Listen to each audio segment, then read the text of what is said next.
By the way, Robin, the most of the email that we got from yesterday's show centered around you again and your controversial diet techniques by putting beads behind your ears. Again, diet techniques. Yes, diet techniques. And also your chastising of Scott the engineer is trying to put down his diet. I wasn't putting down Scott's diet. I was just saying he should look into his cellular health. You were saying he looks bad. And, I just can't sit around watching people not be well anymore. But Sorry. he is well. He is not. You were very mean to him, by the way. And you were very, Go ahead. what I would call, what do they call it? When you assist someone to continue to be unhealthy. You're an enabler. How so? You're saying, oh, no, he's fine. He is fine. What's wrong with him? Fine. He looks fine. What? Why am I unhealthy? You're not unhealthy. You think you in other words, you look so much better than him. And Tim went through the same thing. Tim's lost a lot more weight. Do they look the same? Honestly, yeah. I don't think Tim looks that good. Tim looks wonderful. He's got beautiful skin. Tim walks around here like he's in a coma. He does. Are you kidding me? I agree with Scott. Every one of you wants to portray Tim as suffering. Everything that you do is perfect. Tim has rosy cheeks. He has come on. tight skin. You look he has good a 'cause of beautiful genetics. jawline. You have a good where skin. did Tim get it from? Tim doesn't look good. Tim's skin isn't sagging. Yes, it is. Tim doesn't have a pallor. You don't listen to the conversation behind Tim's back. I don't care. I can see Tim. Everyone says Tim looked better fat. Well, he might be one of those people. That Am I right? Has anybody else speak up if I'm telling us not the truth here? Did anybody else heard Who this? says that? I've heard it. I've heard it too. You heard yourself saying it. I didn't. I actually, well, he did. He looks a little less alert. Yeah. Oh, the rap on Tim is ever since he stopped eating. You can actually see his eyes. Ever since Tim stopped eating, there's a vacant look in his eyes. He can't really focus. You Since he guys stopped are eating. so funny. But all right, listen. Just because you believe in something for yourself, No, it has nothing to do of course with it does. I mean, belief. I It's don't understand how you could say I'm not seeing. healthy. I don't look good. If you're happy with it, go for it. I was just saying you could have more in life. Well, here's some email. Listen to this. How the fuck will beads make you lose weight? Robin is so fucking fucked up. A lot of cursing in these emails. Oh, they're very just passionate. angry. Here's a guy who says, hey, geniuses, you want to know how to lose weight? Consume fewer calories than you burn. Beads behind the ear. There's the genius. Crazy. He goes, Robin's crazy, uptown New York bitch. Oh, man. Uptown. Uptown. Uptown. Let's get those beads, people. But by the way, someone sent me an article about these beads. Fat-burning beads banned in UK. Do you have your beads in? Burning beads. Yeah, do you have your beads in today? And they're on. On? Are they on you today? Yeah. Okay. Fat-burning beads banned. There's been a victory for the advocates of a rational approach to health and fitness this week, as a company that has been marketing fitness beads has been forced to stop This is marketing. not the same thing. They're calling it snake oil in the United Kingdom. The company claimed that wearing fat-burning beads caused automatic weight loss.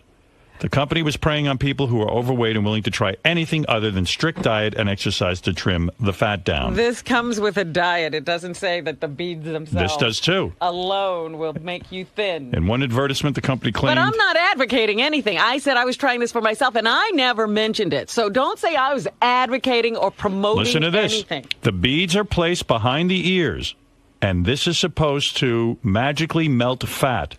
The company behind the That is not fat-burning what beads... this person says, and I haven't even told you who the person is. They have promised to stop mailing their product to United Kingdom addresses. This is all banned. The company used the principles of Chinese medicine. Isn't that what this company's telling you? That's what they say. And acupuncture... But again, I told you I was checking it out. I don't tell anybody to do anything. Listen, I'm telling you, you're in with the wrong crew. Listen to this. The company... I'm not in with any crew. Just listen. The company used the principles of Chinese medicine and acupuncture to help market its magic beads. Take Was those it beads. Dr. Wu? Wait a second, it might be. Let's see. I don't know. Hold on, I'll tell you. That's not the name. I'm making it. Oh, they have names here. I'm kind of keeping them off because it's based in Hong Kong. They claim that the beads manipulated acupuncture points behind the ear, which induce a fat burning without diets, exercise, or effort, and that customers could lose 30 pounds of fat in 1 month just by wearing the Again, beads. he says without exercise or effort or dieting, and that is not the case here. Alternative medicine does have some useful tools and remedies which can help relieve stress and tension as well as treat some minor conditions, but there are no remedies for being overweight other than changing diet and exercising. All right, well, anyway, listen, Good for you with your beads. You want to keep them in, but keep them in. But I'm just telling you, at least I'm saying something. All right. Oh, now he says something, but I don't need any help. I'll take the heat off Robin here. Not that I ever needed any help. I was always searching. The fat-burning beads, though, are banned in England. They said enough. What? Just because they think it's a con? Yeah. Oh. Yeah. That's exactly what they think. Just because of that. I mean, it's not doing anything. It's not doing anything physically to you. It's just a con. People were complaining that somehow they weren't losing weight from their beads as they were eating their 5th chocolate cake. Right. Well, again, to say that you are going to lose weight by rolling some beads behind your ears is ridiculous. Right. Well, that's what I'm trying to tell you. Now, enough of Robin. Going to let her off for a few minutes. Oh, who do we move to now? Let's go to Yucko the Clown, who wants to weigh in. Okay, Yucko, you're up. Yeah. You know what? I'm glad she got rid of the beads. Here's an idea. She didn't get rid of the beads. Well, tell her to get a matching plate, put a plate in her lips so she can see how much food she's eating. You crazy bitch! Oh, my goodness. Yucko has it in for you lately. He does? I don't think so. I mean, that's the first time he's mentioned me in a long time in all of his fights. He's been fighting with Gary so much. Maybe I'm confusing you with Gary. Naomi, you're on the air. Hi, good morning. I was on this diet also, Robin. You're with not the beads? It's not beads. They're little magnet balls. Magnet balls. You were right yesterday. They are metal. They're not plastic. Those are metal. Right. I don't think you should keep metal that close to the back of your head. It's magnets. It's not even magnets. Even worse. Magnet balls. That's why I'm stepping in. No, listen, I have no magnet right. Balls. Robin can do whatever she wants. When I hear magnet balls. Well, why are you taking her word for what's behind my ears? Because I've done please. it so many times. That's my go-to diet when I want to lose real quick but gain it back 50 times more after whatever party's over. And that's what you're going to do. If you're on a plan... I am not doing that diet. I don't do that diet. I eat the exact same way I always have. This is an intervention going on right now, ladies and gentlemen. But you said you're researching what other people are doing. Listen, Robin. Right, I wanted to see what the beads would do. I would never keep... It's the starvation diet part that is making them lose the weight, not the beads. Well, I'm not doing that, my dear. I'm a vegan. I don't drink milk. It does help you stop eating because when Robin walks by a refrigerator now, she gets stuck to the door. You can't open it. You're just trying to get your head off the door. From the magnets. They're little magnet balls. Well, can you imagine a magnet ball is behind Robin's ears? Take those things out now. Yeah, I didn't know it was a magnet. It's a magnet. They're metal. A plastic I will deal with. Well, listen, I don't like that near your brain. Don't you have to get it changed every 10 days? That's what they say, yeah. Every 10 days. Because the magical powers of the magnets they lose their power after 10 days. Right. Do you have to pay more every time you get the new magnet? $75 each time you go. How much? $75 each time She was going to a different person. Can you imagine? No, they're treating you, they're giving you the Scientology celebrity treatment. The Scientology celebrity treatment. Ching Chong Charlie over there is saying, hey, listen, Robin Quivers.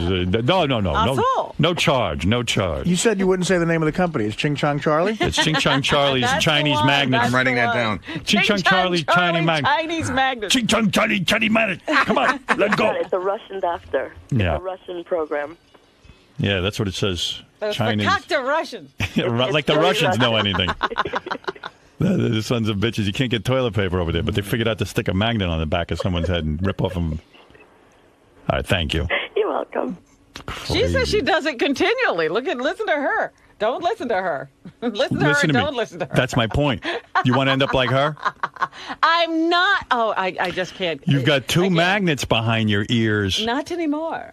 Oh, you took them off? I'm taking them off now. Good, thank you. That's all I was saying. I don't like the sound of this. Because I'm not doing this program. In fact, the whole idea that you might think I am, I have to take the magnets off because I'm not doing anything different than I ever have. You were acting very strange with those magnets on. Now I can tell you, now that you're free of the magnets. Oh, you thought you detected something. Oh, wait a second. Now you're normal again. You came back to me. Did you take them off, really?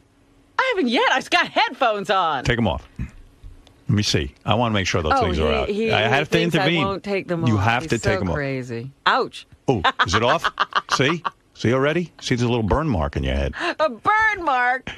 Is it off? There's one. Oops, you just gained 15 pounds. Again, I wasn't doing this for fear of gaining weight. Thank God she took it. She didn't even know they're magnets. They're putting a magnet on her head. They should have told you that. Yeah. Yeah, I mean, I should be aware if I'm being magnetized. These magnet? No, not magnet. All right, everyone who was concerned, Robin's magnets All are right, off. do Thank you understand now that I have no fear of gaining weight? Oh, she's eating right now. She's running to the refrigerator. I'll be back. Maybe you better put the magnets back on you. I'm Jay Thomas, and I'm going to just visiting Howard. That's all. And then I'm going to promote my show on Sirius XM, and it's like walking by, and they must have had an open, like an open moment. So you're just here to shoot the shit? That's it. Yeah.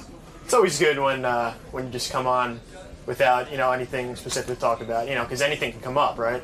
Anything could happen. I mean, I'll tell stories about what's happened. That's all.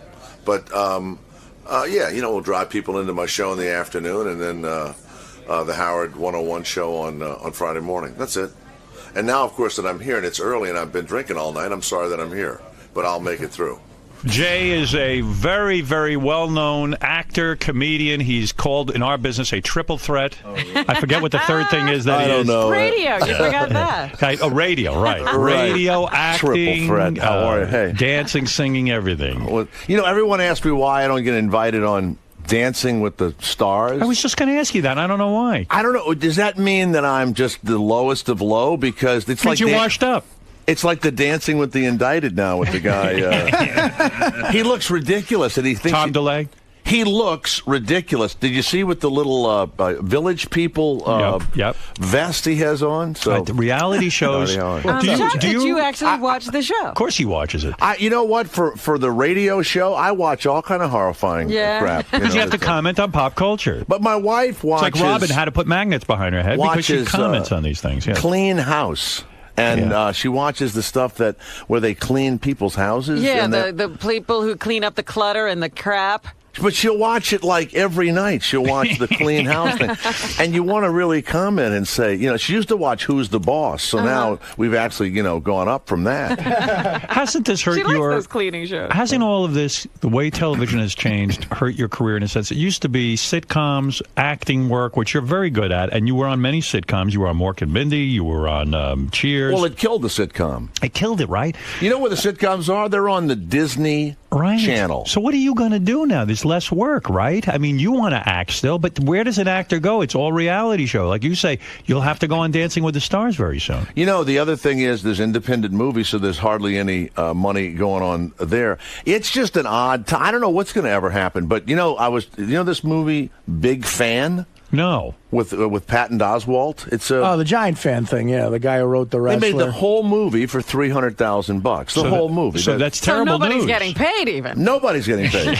Right, nobody's getting paid. There was a time when you did, even Mork and Mindy, you got a lot of money for that. You quit your radio job. You went off to do Mork and Mindy. There was big money in television. Right, ridiculous. Ridiculous. They would start you like $10,000 a week, like starting salary. You would get that. Was that what was happening on Mork and Mindy when you went out there? You know what? I went out there and you were making good money in radio. You were on WXLO. I was. So I go out there and I make a deal for like $10,000 a week or whatever, and it was huge money, and we're having a big time and all. And so when they want to fire you out there, they don't fire you. They like cut your salary and lower your the shows you do.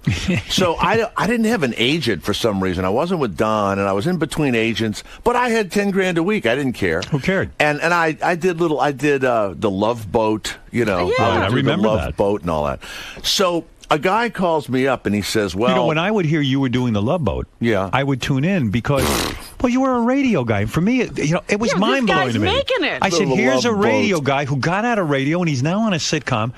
You were my hero. What's her name? Marcia Brady was my love interest. What's her real name? Not Eve Plum, but the other one. Maureen McCormick. Yeah, right. Maureen. Yeah, Maureen McCormick. So they call me up, to go and do an episode of Love Boat. So I go to her house to learn the lines or whatever. And she comes out with little short shorts and a T-shirt and no bra. And I'm in Hollywood. Look, I'm thinking, man, this is fantastic. Right. So we do lines. And she was cute back then. Yeah, and then you read a book. She was doing doing blow, and she was screwing people. Not me. Nobody screwed me. Nobody offered me any cocaine. You missed all of that. I'm doing the wrong lines with her. You mean you went over her house to rehearse your script on Wilshire Boulevard, and she comes out in little short shorts and no bra. we go over the scenes or whatever, and it was kind of a sad movie. She dies in a television show. She dies in it. In Love Boat? She died in Love Boat. Right. Well, look at the ship's doctor. I think they screwed. Isn't that sort of an unbelievable plot when you think about all the people dying on cruise ships now? I mean, everyone disappears on these cruise ships. You know what's funny? No one died back then on cruise ships, so they were keeping it quiet. Right. It was sort of like a crystal ball, that show. So I go to the thing and I read with her, and I think we went to dinner or whatever, and so we get back to the set, and then they introduce everybody, and I think that they must have messed up the parts because there was kind of a handsome guy there, and he was playing a sleazy gangster. So they introduce the cast, and they go, playing the beautiful ingenue today will be Robin, and everybody, claps, and you remember our other cast, and then they name the handsome guy plays the sleazy guy, and they go, and playing the handsome architect from Denver, Jay Thomas. I swear to God, everybody pause. Like, what's wrong with the casting And department? so I'm going, Jesus, I think I was supposed to play the sleazy whatever. So I'm the handsome architect. So they have a fan and stuff, and blowing your hair, and you're by the side of the boat, and I don't know. I had to kiss her, and she's crying, and she's dying, and I love her, but she's dying, and we run up these stairs, and we go off set, and it's in a dark little room, and you have to stand there until they yell cut. And I never did a thing to the woman. I kiss her, and she runs up the stairs, and I go, wait, and I run up the stairs with her like that, and when I get into the little room, she turns around, and she goes, don't touch me! And I go, I wasn't going to do anything to you. Nothing. She goes, well, don't touch me. I went, and now I'm in a little tiny room, and they haven't yelled cut. I said, I wasn't going to do anything. I'm acting. I don't know what I did or what the deal was, but when I used to kiss these women on TV, you didn't know if your tongue had to come out or stayed in or whatever the deal was. You weren't trying to be a brute. You were just trying to act. You were acting the scene. I tell you who I did hit on. There was. Did you use tongue when you kissed Maureen McCormick? No. No. If the woman tongues you, you're allowed to tongue back, but you can't. Right. That kissing of a woman in a movie, and I only did sitcom kissing. It is odd. It is strange. What? Not to get Sarah Jessica Parker, I kissed once. Oh, no kidding. I played a really sleazy guy, and I was looking at a house with her, and so she says, "Well, you could make the deal for this house." And I go, "Really? You can make the deal? Maybe I can make a really good deal." And I had to grab the back of her head and pull her toward me. Pull her in, huh? And I kissed her, and it was one of these dramas, and she looks at me, and I go, yeah, you and I can work together like that. So at lunchtime, I'm trying to talk to her, and she was acting like I was that guy. Oh, my God. And she's dating Robert Downey Jr. at the time. Right. So he comes in, and I go, all these guys are sissies. They're like, I don't want to say, you know what I mean? They're not men's men. They're not. Right. Every time I see Jude Law has knocked up another, ticket taker at a crosswalk or whatever, I think, you could beat Jude Law. You could scare Jude Law. You could just get out of here. Because you're a manly guy. You play sports. You're athletic. I hate those guys. You know what? Right. Why do they screw these little skinny nothing guys? Right. I mean, you're very muscular. I'm very muscular. You're right. No, but I'm serious. I see what you mean. And Sarah Jessica Parker gets confused, I guess, and thinks you're a real bad guy just because you're playing a bad guy. They wouldn't even eat lunch with me. Wow. I don't know. Because you're so manly. Do you think you're unattractive? I think you're a good-looking guy. You know what? I had that white guy afro back then. Sure. I don't know. I think maybe I'm overbearing. I was overbearing. I think I looked like I was up to something at all times. You look shifty. I look very shifty. You do. So, I mean, look at the career you've had. I mean, you've really done a lot of. You made out with Sarah Jessica Parker. That's right. You've done a lot of important things. Wait, you were about to tell us a story about somebody you made out with. Maybe it was Sarah Jessica Parker. I don't know. No, you were saying there was somebody that you hit on. Yeah, you hit on somebody. Yeah.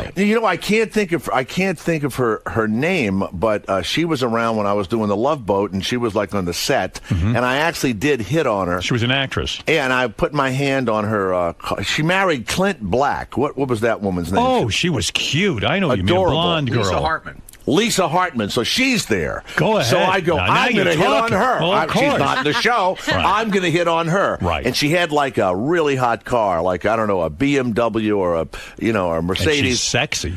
And so I lean on the car, and I do my like, hey, how's it going? And she looked. How can a girl resist that? And so she says to me, could you get your hands off the car? You're putting your finger marks on. She wouldn't even let you touch her car. And she ended up with the big, tall guy that was on the Michael J. Fox TV show. What was Let me that? think, who was that? He That played the was, mayor. Big tall. Oh, Barry. Barry, somebody. Bostwick. Bostwick. Barry Didn't she end yeah. up with him? No. Were you angry that... I think that was his girlfriend. She did date him. Were you angry that she wouldn't even let you touch her car? I mean... Yeah, it was awful. You know what else? Were you very grateful when you met your wife? I mean, that she was... I only dated townies, even in radio. I never, I tell you, I used to work at stations, and I would, screw every woman in the building. You worked at a lot of radio stations. I worked at a lot of stations, so I'd hit on the secretary and all that. And so early in the morning, there would always be a woman in early in the morning, and I'm out in the middle of nowhere working the morning show, and I would start hitting on her, and before you know it, we would screw while the news was on or something. Sure. Oh my God. In the building. In the building in the morning. I mean, Now, you had a wilder radio career than I ever did. I mean, I was wild on the air, but off the air, you always had a wild thing going. Everyone says about Jay that he was always wild. You would fuck girls during your show? Yeah, during the news. Good I even Lord. did it in New York at when I was XLO? nuts. Yeah, 99X? 99X. And so, Gee, I thought you were such a clean-cut guy back then. no, there's nothing wrong with you. Have a No. show with half-naked women in here. I'm telling you, I get laid, at the building. How did you work that? Like, in other words, when you were at 99X, which is a top 40 station, and you were the Right, morning man, that was right. a big deal. Right. Did you feel Also at KTU. Weren't you also. nervous if you fucked a girl during the show that like you wouldn't get back in time to change the record? Well, we had news, right? Yeah. I would, but How I'd long have to was the go in. news? 5 minutes. 5 minutes. And 5 minutes. And to the second. This Am is I correct? romantic. And you know what? I don't you'd think meet there a was girl like who was the receptionist and say, "Quickly, come back." It would usually be a woman that would have to come in early and do the logs or something, Right. fill out something Traffic or other. girl, yeah. Traffic girl would be Right. the traffic girl. Right. Well, and I always thought no one knew it. Of course, everyone knew what I was doing. And the way that I finally got caught was when I would put the girl on the desk. Mm-hmm. It was somebody else's desk, and apparently her ass would leave a mark on the papers on this Right. person's desk. Oh. And the person didn't want to turn us in because they said, I don't want to get in trouble for turning Jay Thomas in. Right, you were the Everybody star. knew I was doing it. Where And would you go to somebody else's office? Wouldn't you go into your office? there would and do be it? an office that would be open. She Right. would be working at it, and I'd go, look, I only have like 5 minutes. Let's get crazy, blah, blah, blah. Right. And we weren't doing drugs or anything. Right. That would have been fine, too. But and so you just get on the desk or, you'd have oral sex or whatever. So when I heard you doing these shows, who knows what was going on during the news? You might have been banging somebody. I didn't do it like every day. Right. But it in the happened a lot. Carolinas, I did it a lot. No There was kidding. a lot in the So you had a real radio career. I would have was women come in to sequestered. win tickets, and we'd have sex in my office, and I'd give them tickets to concerts. Good Lord. No Sometimes kidding. they'd left their kids out in the lobby. That was always the that bad would one. be strange. Yeah. Boy, how many girls you figured you've had in your lifetime? When I see those numbers, I was a disc jockey, and I would have been like a guy that owned a trucking company if I hadn't been a disc jockey. Yeah. So it was a lot of women, but Wow. not to brag about it. And they always had a good time with me. Right. Yeah. I always had a great time. Yeah, You of had a course. great time. Listen, you're Jay Thomas. Yeah, but after a while, your brain gets a little soft because you don't know why you're having sex anymore. you know? Well, I can imagine, Yeah. I guess that's kind of how people thought I was conducting myself off the air. But, I got married very young. And You I, were married the whole time. I was married But you the don't whole like to time. go out. I don't. You see, you love going out. See, I went Jay's out very social. and I was drinking last night at a bar, and these two gigantic Korean women. There's these Koreans in our building. It looks like I don't know what it looks like. Yeah. But I just was going to stay say away something from that. awful. You went out- I was Stay away from going to that. say something awful. You went out drinking in Manhattan. Yeah, and Right. so these. So you're the this- kind of guy, you'll go even by yourself to a bar, right? No, not really. I mean, I'll read a newspaper or a magazine or whatever, but I'm not looking to meet anybody. About a 6'3" Olympic swimmer, Korean swimmer. Right. Found me cute and animated, and the next thing you know is talking to me in the bar and all. And of course, everybody thinks, I did something. But what's funny about being on TV and the radio is it was like having big tits. Right. You walk into a bar and you don't have to hit on anybody. Right. They come to you. And they'll Right. whisper, even if you'd like the slice and dice guy in the middle of the night, he used to get laid. That guy, Ron Popeil. Right. He used to get laid. You remember him? Right. Ron Popeil, who would sell Anybody the infomercial that's on stuff. TV gets laid. Fame is an amazing thing. It's as long as you're stupid, though. somebody. Because you know what it is? Women trust you. They say, well, he's got a good job. It's like they know you already. Right. So they you seem to got feel you're past safe. a certain barrier. The combination of fame and blow, that's a big one. The one I love is when they don't know who you are, and then people recognize you, and in about an hour, they're going to lay a guy that they didn't know who he was. That's right. But now other people have recognized him, so I got to get some of this. Right. See, it's amazing. You were very smart in your career because there was a point in time, especially when you were up and coming, that you were single and you got to take advantage of this fame. And But wasn't it uncomfortable around the state? I mean, were you screwing different girls at the station? Yeah, the worst one was 99X. I think I would go WXLO in New I would York. go into different offices, and I'd get off the air, and I would go, and each one, they had one woman that spoke in tongues actually, and I don't know what she was ever were saying. you picky at all? I guess everybody was adorable. We're all young. Everybody Yeah. was great. But there was a line of offices. There would be the traffic woman. There was the music director.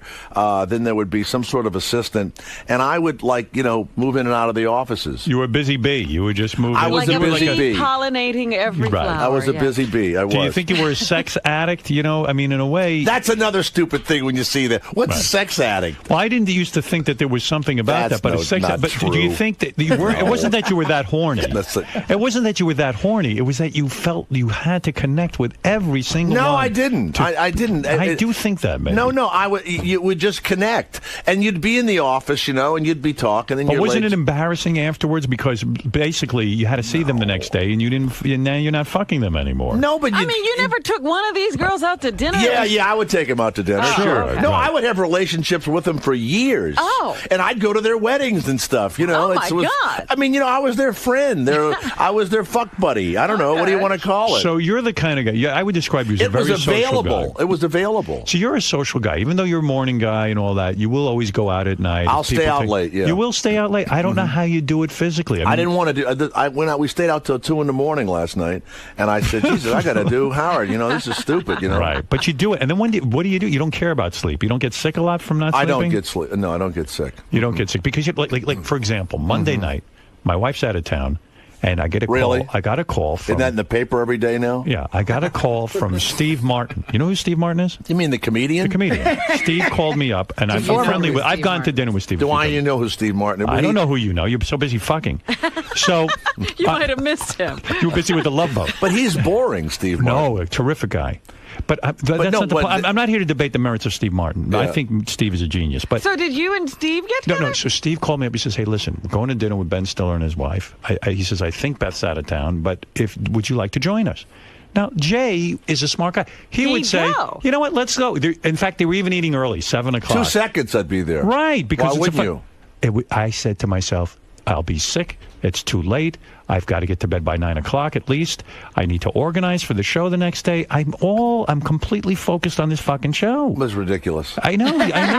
But By this the is way, how I Focused think. on When you Beth. get it, I mean, I have to listen, and you're certainly great, and they pay a lot of money, but this is not difficult to do. Well, I don't know. I mean, for you me had it the is. women in here taking their clothes off and answering questions, and But Sal, and I mean, come on. I had to we're not- craft that. I had to get people naked. you weren't doing Benjamin Button in here a few minutes ago. You know? I feel I need to be focused for the show. Well, you're stupid. You shouldn't do that. You That's should go silly, to right? I dinner. should have gone to dinner. Go to dinner. You Right. live. You know what? What you really have to do is stop being like that. I don't know how else to tell you, But maybe that's why I'm so successful, because I'm so focused No. on the show. Don't No. you think? It would make no it has difference nothing at to do. all. it has Look, nothing to do with drunks that. and drug addicts who stayed out all night were hugely successful. Is that right? Lenny Bruce was on heroin. He was very successful. Extremely If successful. Steve Martin had called him, he'd have gone out with him. So your advice to me is to pay less attention to the show and get out and No, do your come thing. home at 9 o'clock. You'll be fine. Go I to see. early dinner and come home. Right. But what it does is, I wake up tired.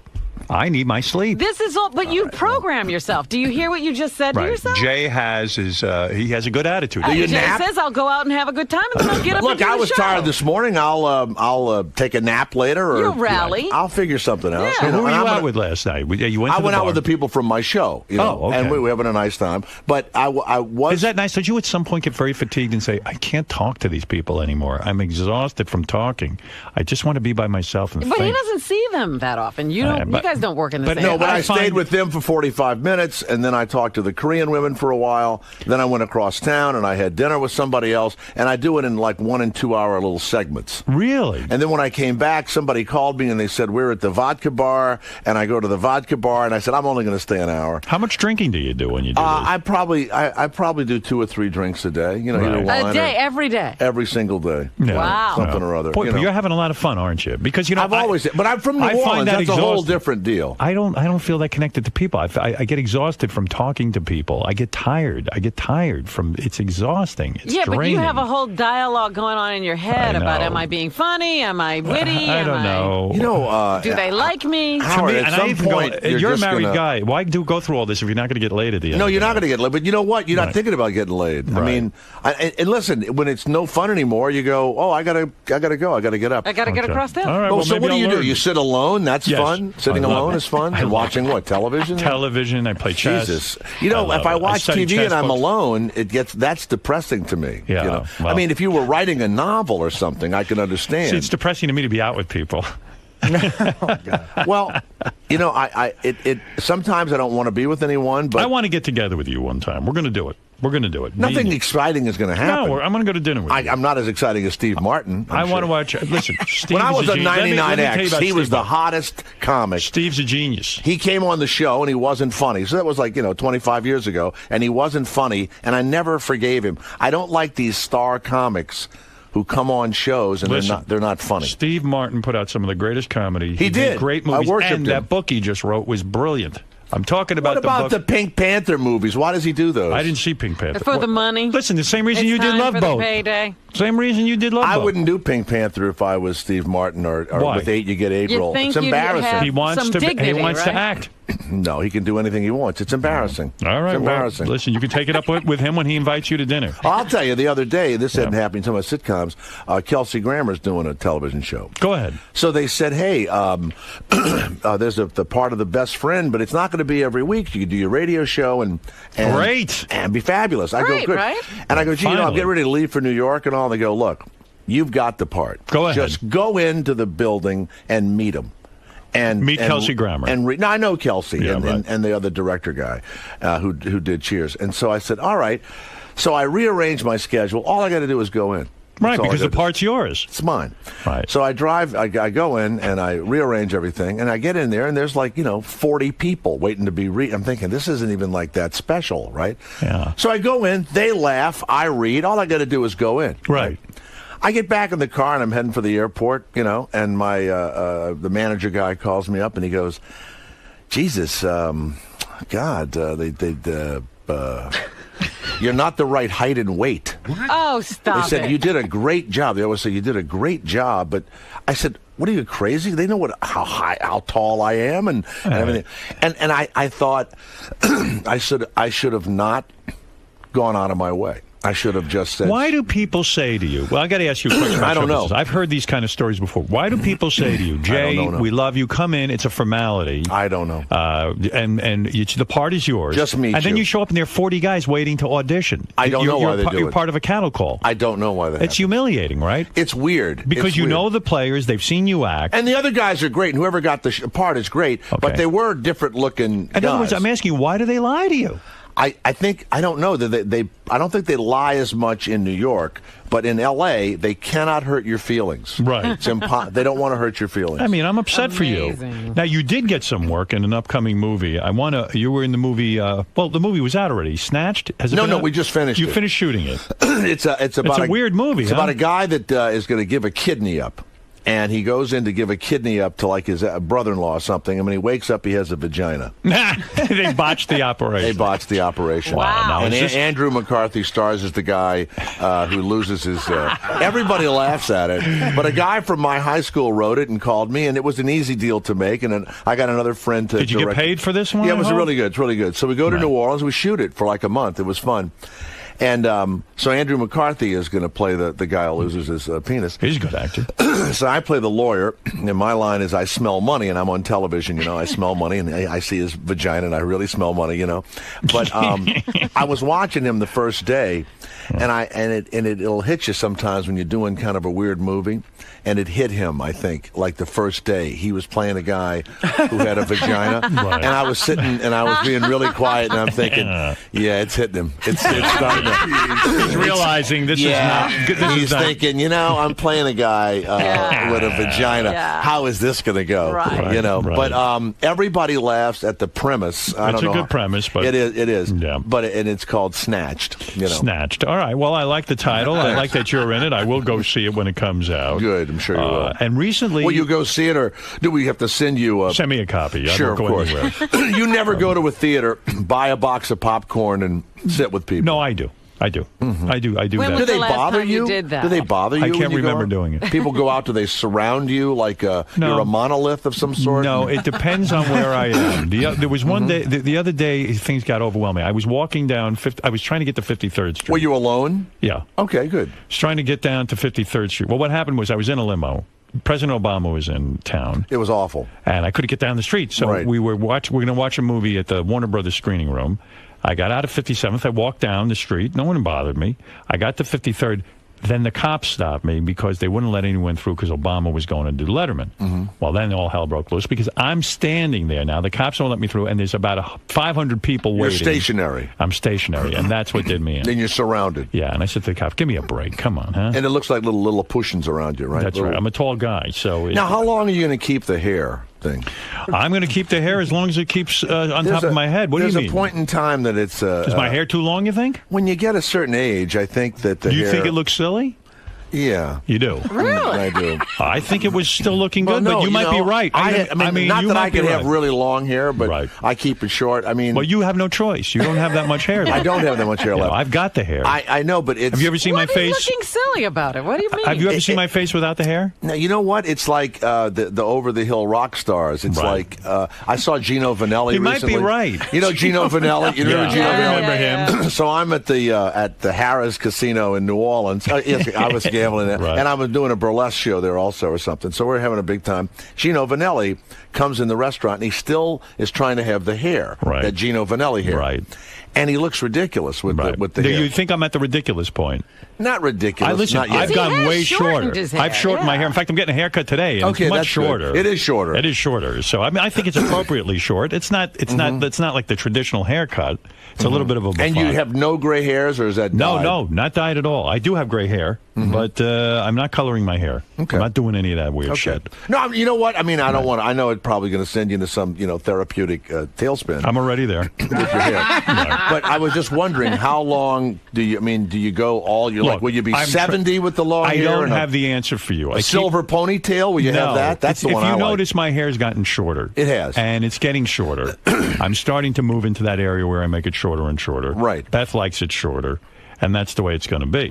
But will it ever be a traditional haircut? I don't know. But listen, guys do stuff. Would they you fix ever their teeth, they- dislike her after a while, like men? Of course, I'm a guy. Dislike their I wives. say- No, so far so good. Yeah, you're all We have- like in- I love her. I'm having a good time. How with many her. years Do you do you- dislike your wife? No, we've gone through everything, but Right. we happen to be going through a good period now. But But you've gone through dislike and then liking yeah, her you again. wake up. I'm sure she couldn't stand me either. You just don't like each other. You look at each other, and I think that's why Beth maybe took this job. Maybe she didn't like me so much anymore.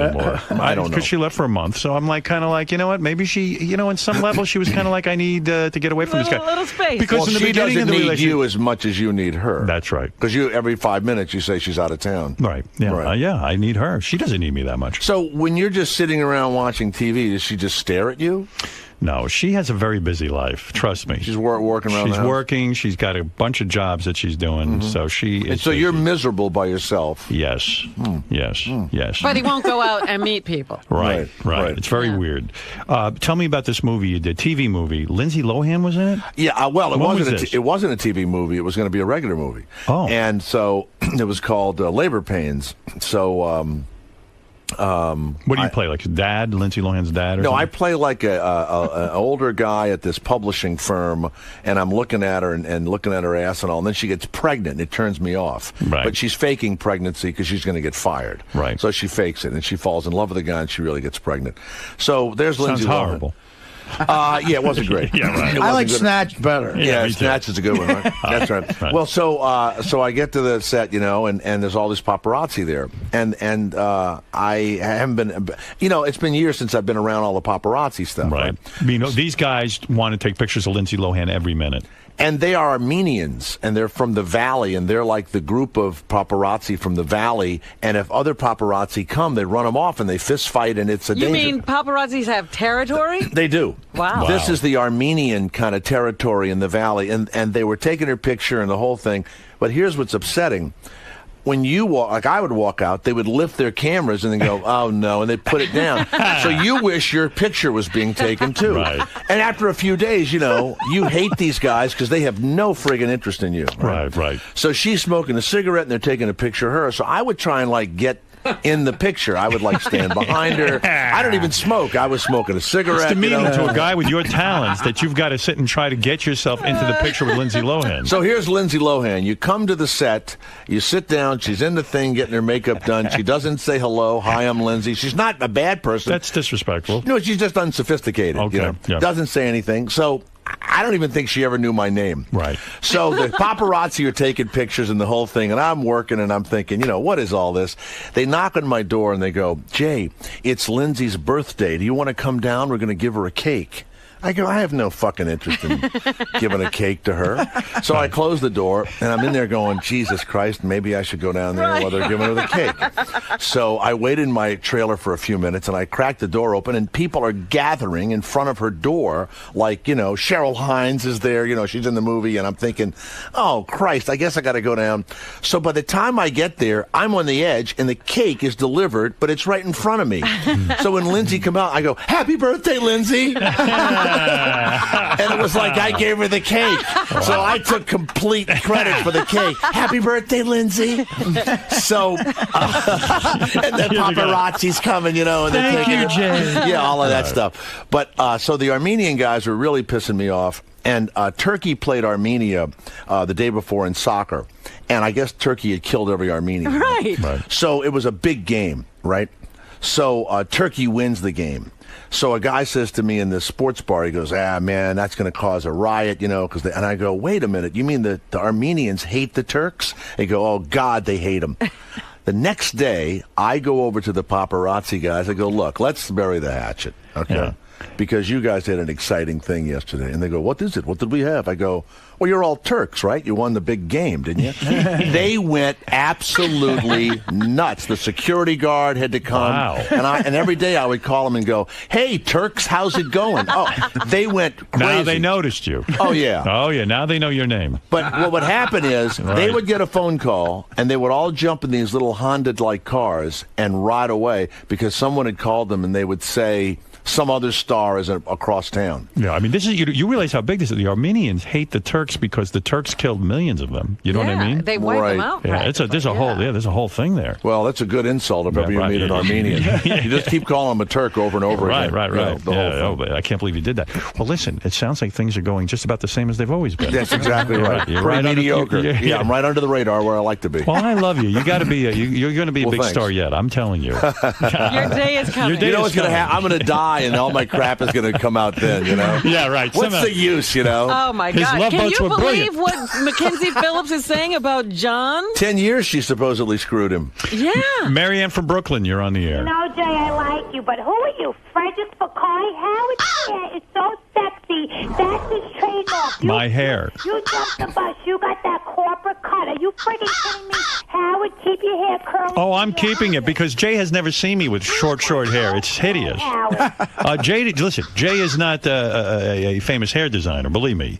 He's not a fashion consultant. Right. Did you see what Jay's wearing? Well, I got a black T-shirt on, and I'm dressed much younger than my years. Jay, I keep the hair long because my face needs the fullness around. I have a very long, hideous face. Nice. So Good. Yeah, trust me, this has been analyzed by people more aware of this stuff than you. I don't know how I'd cut it, but I like the little thing. The little what does the Jews have? The little taluses that hang down. Payas. The payasses. That's right. So this is Marianne. She's a huge fan of yours. Yes, Ralph, go ahead. You're on the air with the great Jay Thomas. By the way, the reason Jay's here, not for his health, I want you to listen to Jay Thomas Show weekday afternoons from 3 to 6 on Sirius 108 and XM 138. And don't miss 139, I think it is. Is it?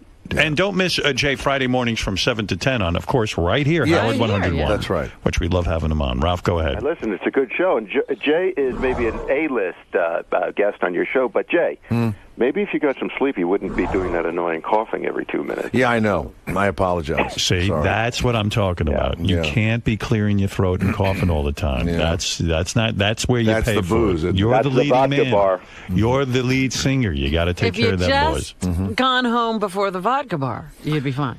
I might have even forgotten I was doing this show at some point in the evening.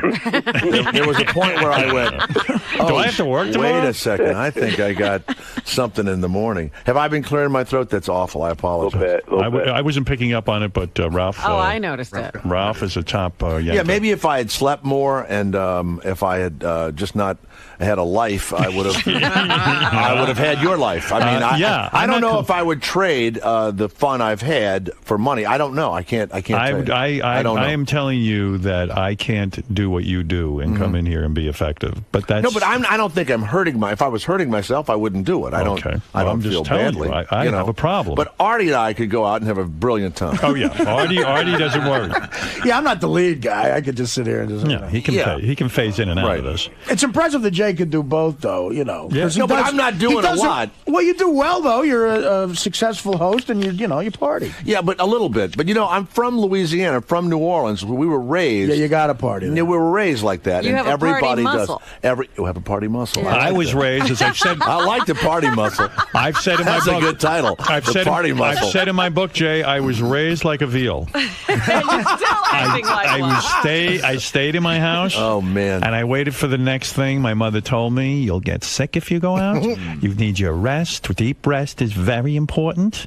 And if you go out, bad things happen. You'll see. A lot of people got killed in the Holocaust. They went outside. If they stayed indoors, they would have been there." Why is it that the stuff you hated as a child, that you do as an adult, I don't because get you it. get trapped in a web. All right. All right. Listen, Jay. Thank you very much. I love having you here. Next time I won't loves stay you. up till 2 in the morning. No, drinking. I want It you to was a behave. Big mistake. Behave professionally next time. I will. Listen to Jay Thomas. Thank you. You're on this afternoon, right? I'm on this afternoon from 3 to until 6. I'll That's be on wide Sirius awake. 108 and XM 139. Don't miss Jay right here Friday morning. You're talking about tomorrow morning from 7 to 10 on Howard 101. I'm going to get a going good out night's tonight? sleep. No going out tonight. No, I won't. You know what? I got to see what happens. Let me the tell you day is something. young. You are A-list here, as Ralph said. Thank you. In our world, you're bigger than Lindsay Lohan. Hey, Ralph. Until she shows up. Hey, there you go. Enjoy your breakfast, Ralph.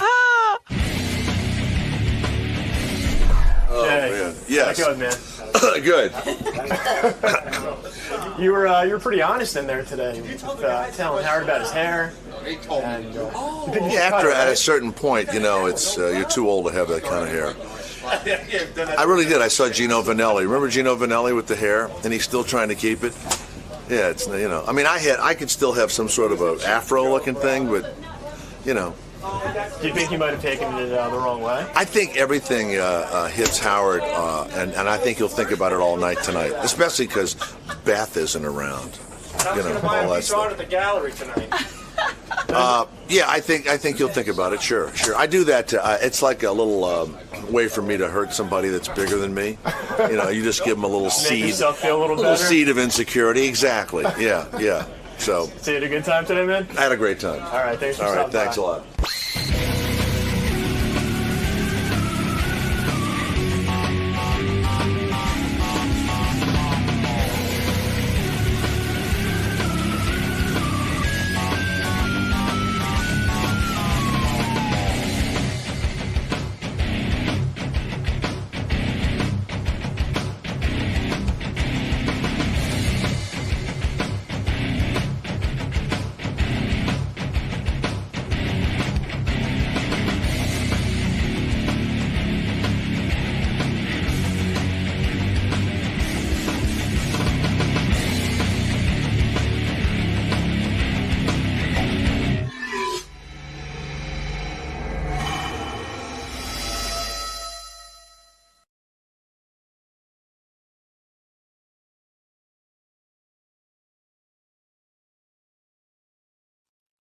On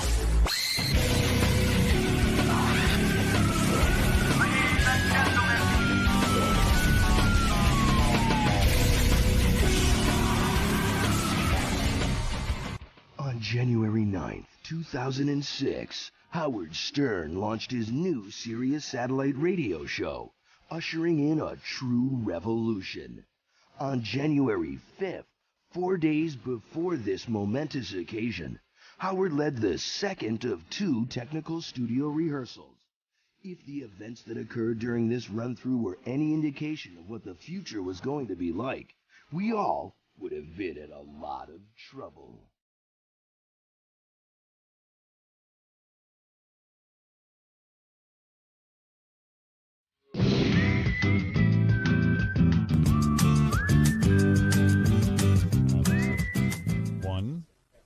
One, two. All right. So that pin's over there. That's good. Artie, say so. Hello. 1, 2. Testing. Testing. Testing. Well, all right. Fred? Testing, 1, 2. 1, 2. We are testing for proper modulation. As you will know. All right. So I noticed that when we pin up all the way, there is that echo. Let's see how it is now. Actually, Fred, can you put your mic a little bit closer to you? Sure can. Testing, 1, 2. I've been trying for 20 years to get him to pull his microphone closer. Testing, 1, 2. How's that? Is that better? You know, I would put this on the air. Why not? Yeah, I would too. You know what? I would. People like it, and who gives a fuck? I know you'd change your mind. I just wanted to remind you that you were changing your mind. All right. All right, I'm just going to start from the left-hand side of the board to the...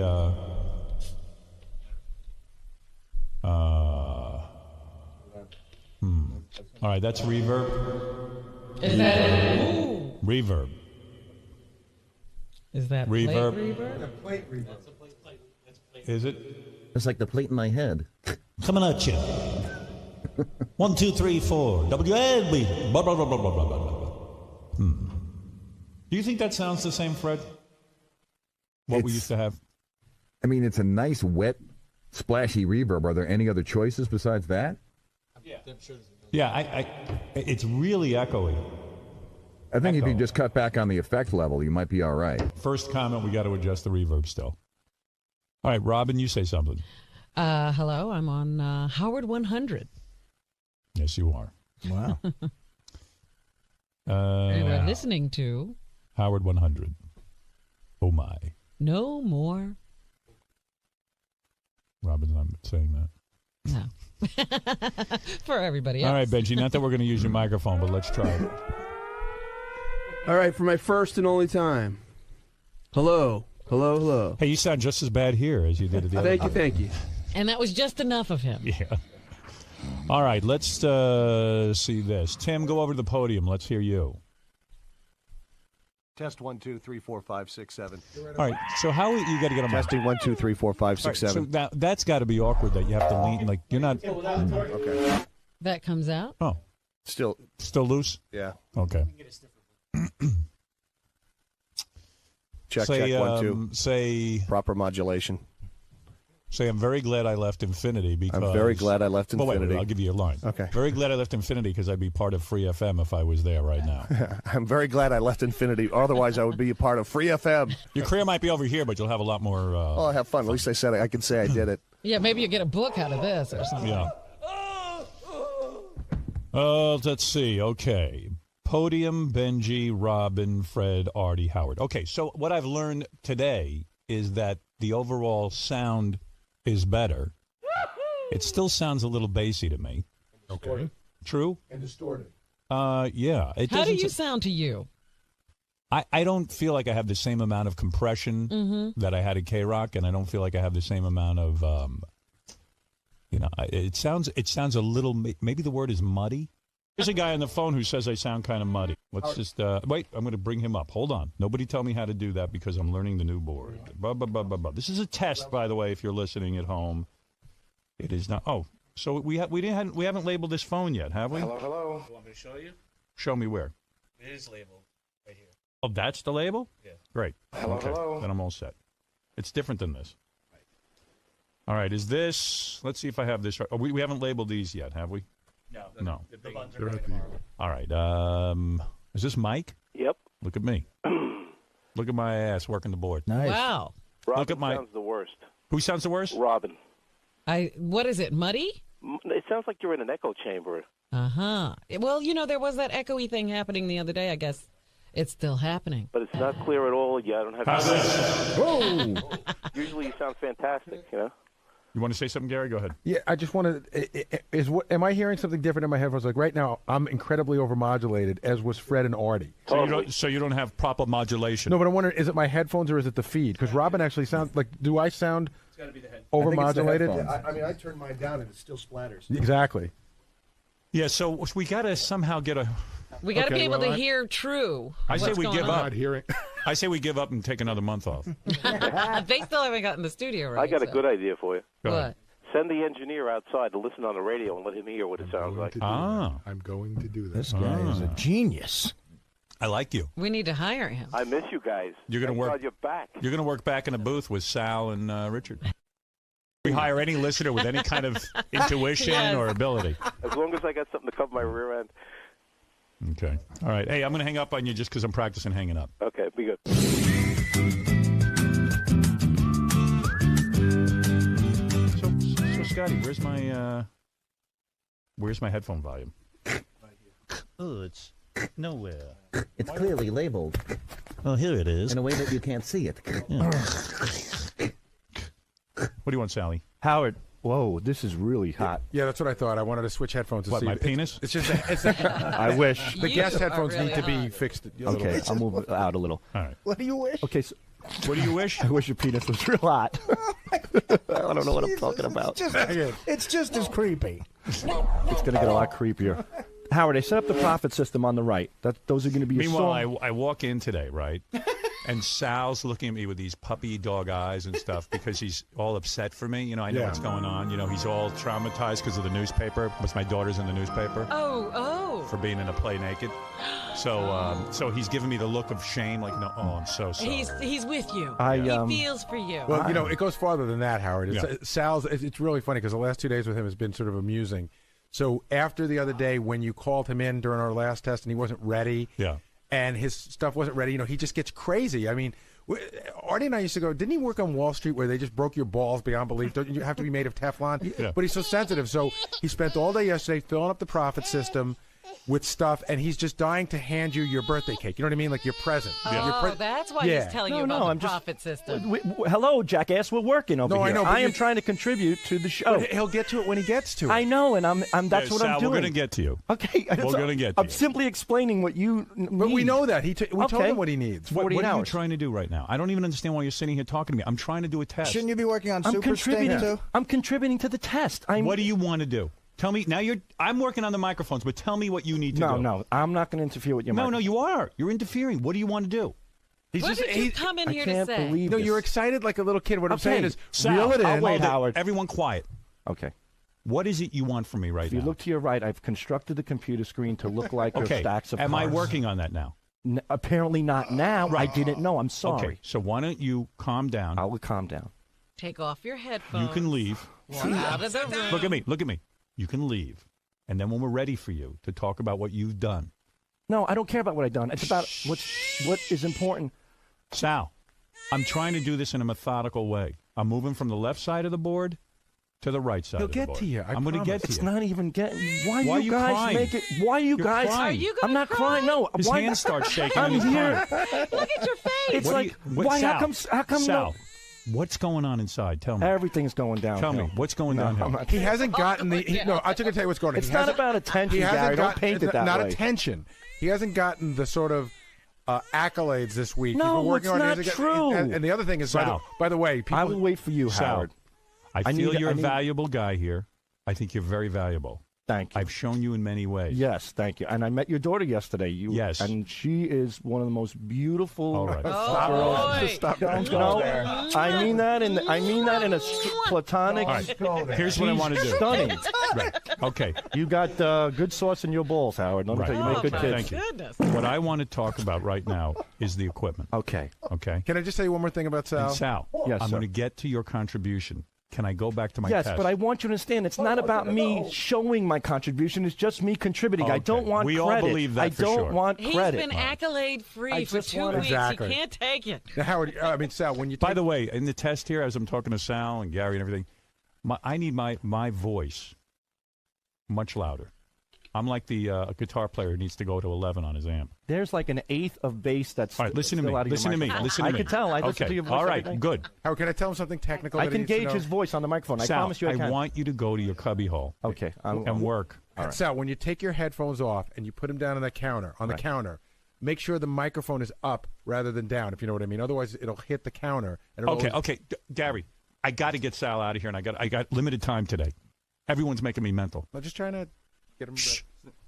What is it, Richard? Sal was devastated the other day when I came in and had a file for you. I think he's trying to make up for that. That's exactly what's going on. Yeah. Why? What? What's wrong with me trying to make up? Why? I'm doing my job. I've been waiting for Thom for Sal, 2 freaking days Sal, look to at fix me. my computer. Sal, look at me. I'm working on the microphones first. Don't deflect. I'm rebutting Richard Christie. That's all I'm doing. Rich, everyone knows you want to get in here and show everyone what you've done. No, I don't. God damn it. Why can't I? All right, I tell you what. In honor of Sal, what do you want to tell him? I tell What you, did you do? I'm gonna because No, I don't know what I'm I'm doing. I'm gonna screw up my test right now and go right to. Tell us what I don't you want that. I what don't did want you you to come screw in up for? your test. I don't want to What screw did you come in for? I You came in- rushed in here. No, I'm not going to tell you. You got on mic. No, Tell me now what you want to tell me. Let me hear. I'm just doing what I'm. Look, you got a cameraman, you got Scott, you got Gary. I'm doing my part. I'm waiting for Sal, my. I was going to get to that part. Okay, and I'll wait. He's Okay. so Just proud stop he made busting my balls. He made a button bar for you. You guys are always trying. Can I get into Sal, one other thing that's upsetting Tell him? me now. I want to get this over with so I can get you out of here and get done with what you want to tell me. Tell me now why you came in the studio and what is so important and what you want me to do. Go ahead. You have my attention. The clips are very important. And on your right monitor, all the way to your right, I've constructed the clips in a way where they simulate. Jesus, I can't speak now. Simulate. They simulate the same way we used to stack the cards, Howard. Okay. The first row is songs, the second row is pranks, the third row might be porn clips. That's good. And Thank you. Okay, that's all. That's all I want. Now, what if I want to go to page 2? There is no page 2 yet. This is a rehearsal page, Okay. but I'll make a page for every day of the week, and I'm going to show you that later. No, what if you have more than the what if you have more tapes than this? I can drag and drop the new tapes, whatever you call for. I can drag and drop in. Okay, there, I got it. and Okay, they'll move that's over what the I side. knew. I knew that already. Yeah, but that wasn't constructed and categorized. That's what I was trying to get to you at. What Make I'm saying you is the aware. button bar's there, but he's put them in an order. All right, Sal, I hear what you're saying. Thank Can I you. get back to the test? All right. Drag yourself outside. And make drop Did you the tell him attitude. he did a very good thing? You did a very good thing. You did a Now really he's good thing. happy. What is that, Gary? Can I just tell you something funny that happened with Sal yesterday that goes to this whole why he gets nuts? We had a meeting yesterday to learn the profit system, and he just forgot. He forgot about it. He was in his studio, so we all went to it, and he was just heartbroken that nobody remembered to tell him to come in. Yes. Heartbroken that we had all forgotten him. And he was yelling at me. And he started yelling at Richard like Richard was his wife. Like, what's wrong with you? Could you not tell me? But the thing that Gary fails to point out is that Sal felt it was sort of a conspiracy that Right. Richard wanted to be in the meeting, Yeah. and he didn't want Sal to be in And it just got crazy. He pulled me in my office. Okay, listen to me. Okay, We're doing the show now. I got to do a test. Okay. This is not the show. This is a test to see how we operate. I've allowed them to put this on the air because I figured, why not?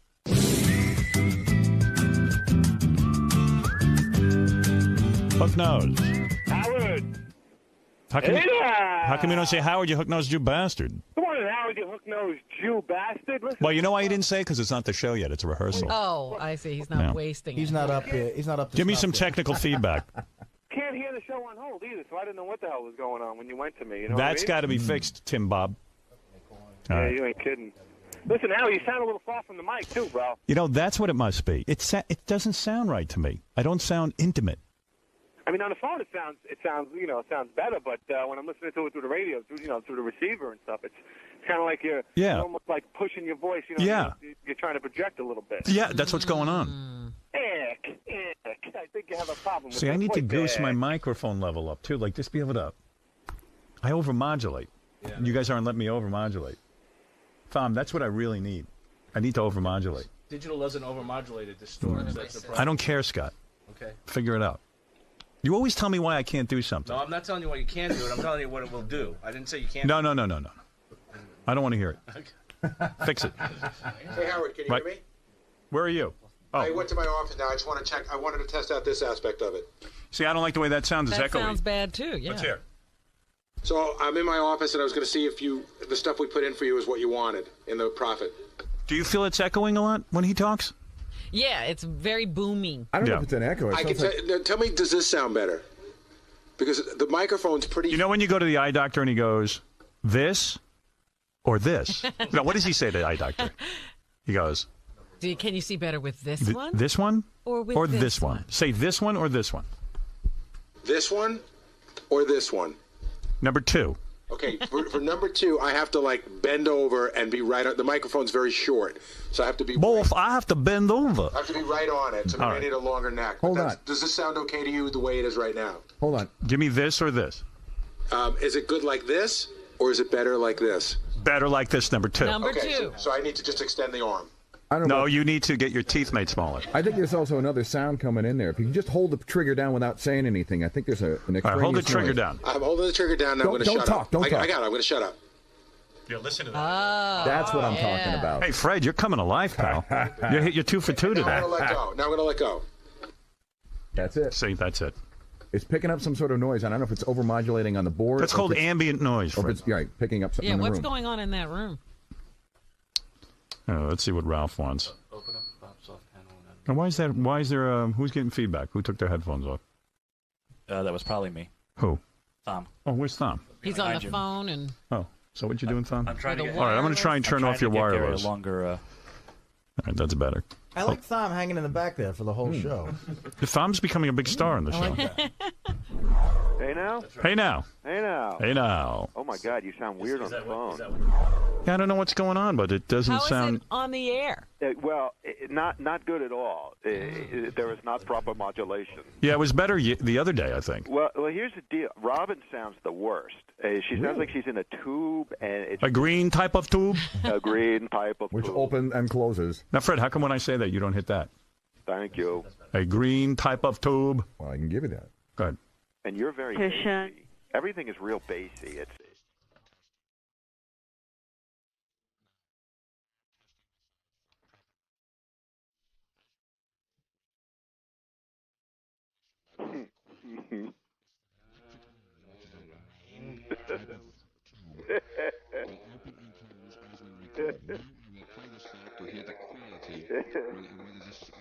Thank you.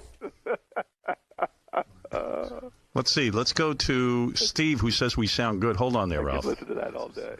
1, 2, 3, That 4, sounded 5, good. Thank you. 6. Steve, you there? Yeah. Now, what is your impression of what's going on sound-wise? Never mind the content, because we're not concerned with that. But can I just interrupt? The content is out of this world awesome. I mean, just to sit and listen to you working out the bugs.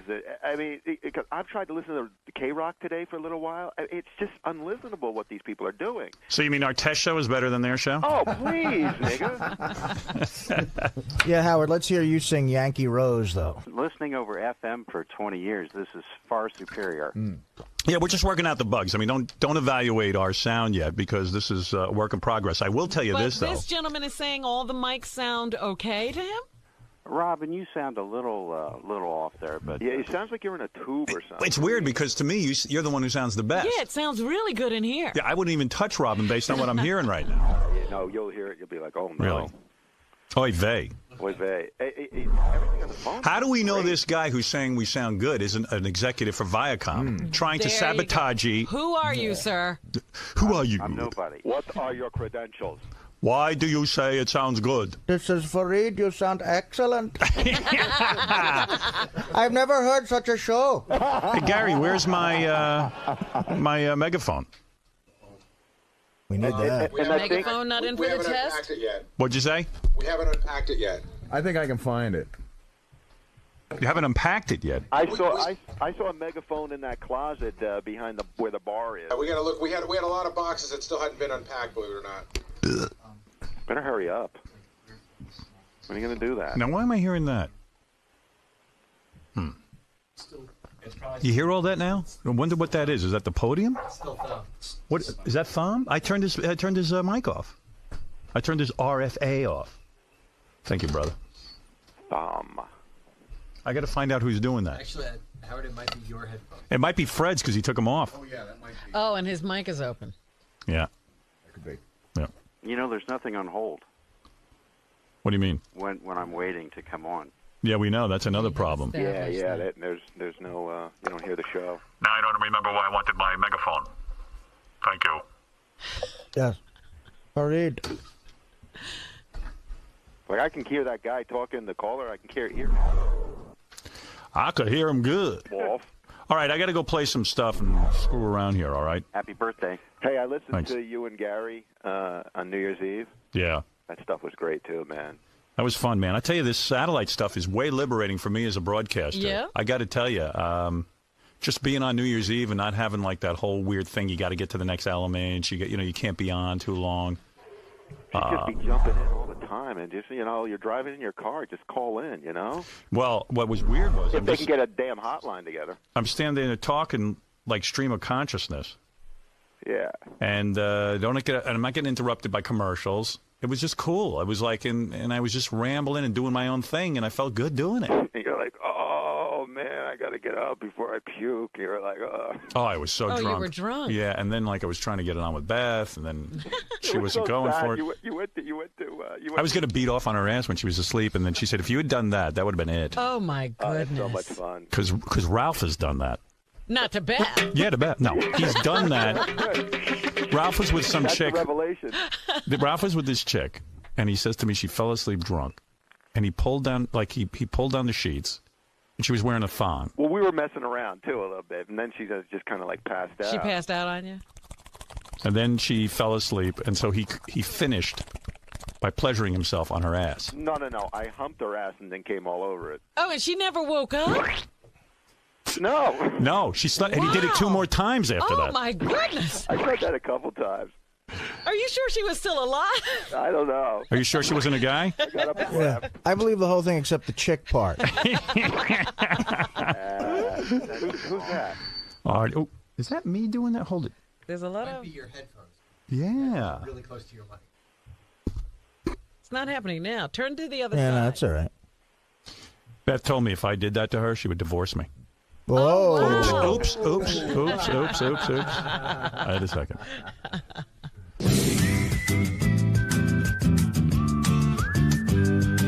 Yeah, Brett. Yeah. Is it Howard? Yeah. Hey, I'm listening to Adam Carolla out here in Phoenix, and I'm going back and forth to you guys. And you guys, even if it's just a rehearsal, beats the hell out of Adam Carolla's show. He's good. Adam, you know what? These guys just need time to develop. That's all. That's Give him, right. give him He's 2 new, years. and you're not used to it yet. How's Adam's modulation? Yours is better. All right. He's got a guy on there that sounds just like him. It sounds like Adam Carolla talking to Adam Carolla. Hey, brother, let me tell you something. We so don't care because we're on satellite now. Let those guys all duke it out. Let them get ratings or not. The perception in the paper is that like they're competing with us. How's that? We're not on regular radio anymore. They're all going to have to figure it out. I saw an ad in the paper. You know what? I'm doing the show. But, okay, this is the last thing. I saw an ad in the paper today for Curtis and Kuby here in New York, and the ad said, Stern gone? No problem. Curtis and Kuby in the morning. There you go. Now, that makes sense to me. Right. Like, you know what? Because you're gone. I'm gone. The people who come to Sirius and listen to us, they're never going back to FM. I guarantee it. Yeah. You know what I'm talking about, right? You've got a subscription. Right. Even if we suck, or you get sick of Howard 100, do you go to FM radio, or do you end up going to some music stations, or No, I go to whatever I want to listen to, whatever music I want to hear. I got it right Yeah, here. exactly. So I mean, And you got no commercials, so there. Right. No commercials. Now, do you notice? No, you're not. Wait a second. Do I notice what? Do you notice when the? Now your mic is like dead. It went away. There it is. There it is. Do you notice at times when the phone caller sort of, maybe I'm just hearing in my head, but when the phone caller speaks louder, it gets really loud. Yeah, I'm adjusting levels like crazy. But it actually overtakes you. The phone call's really strong, yeah. You know what that is? That's a virus. It just eats away at us and makes everybody else louder. And that was. Am I a virus? I'm a virus out here in Phoenix.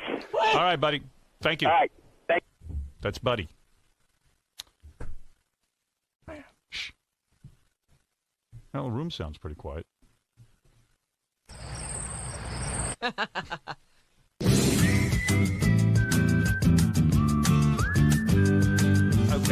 discussed the microphones, guys? Everybody in agreement that there's some work that needs to be done, but we're not sure what. Can this problem be fixed? Yes. I'm fully confident in the engineers here at Sirius. No! I am. I actually am. All right. These guys have done a great job. I'm going to pop through the phones and see what people think of the sound right now because I adjusted your mic, Robin. Okay. What you're doing now is listening to a test of our morning show. I have to say, it is a beautiful studio.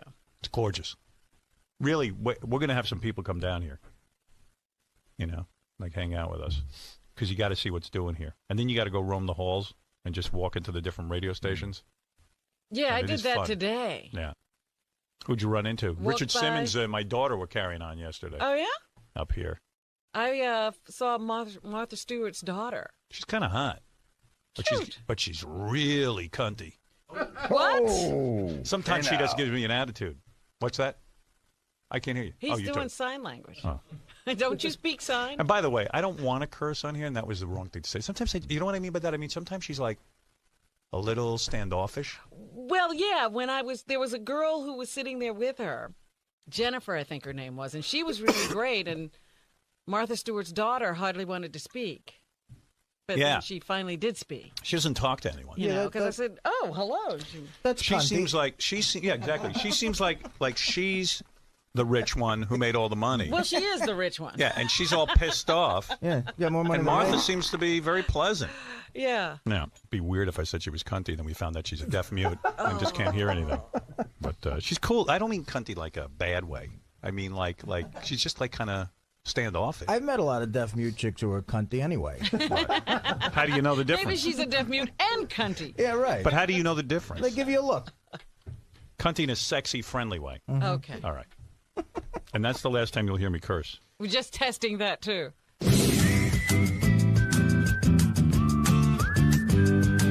Hey, Howard, by the way, while you were talking about beating off on a girl's face, if you notice, I highlighted a box that's... Right.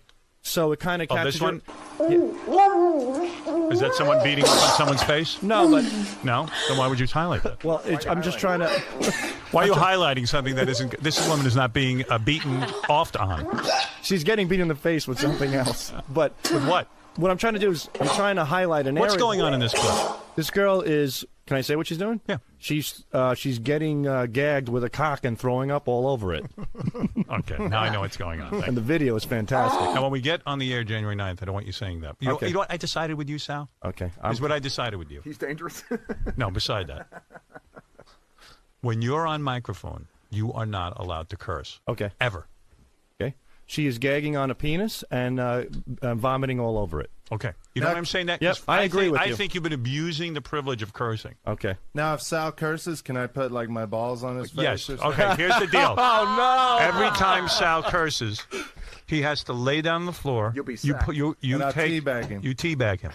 All right. No. So Sal, no cursing. Richard, why Or would you you, get why would you want to do that? No effing way. Because he's done Yo. so many crazy things to me. It's my turn. all right. Is it your turn to put your balls on him? It's Yeah. my turn, God damn it! He put his... It's your turn to put your balls on his face. You know what? I'm really going to punish you by putting my balls on. Exactly. Like, punch him in the head. Don't take your testicles out. My day has come. When I'm done sucking your cock and you suck mine... Well, lay down on the floor. No, wait, no. You Lay said down January... on the Howard, floor. no, wait a minute. You said No. January 9th. You said January 9th. All right, I'll let you slide.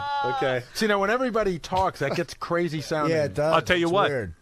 If he curses, you Yeah. can beat off in his face. No way. That's Yeah. not happening. It's happening. Only in my mouth. Did you say January 9th? I did say January 9th. Yeah, he Oh. did. But you know what? Darn. Starting this moment forward, I don't want you cursing on me. Howard, Can I say the N-word? If he curses, can I fuck him in his ass?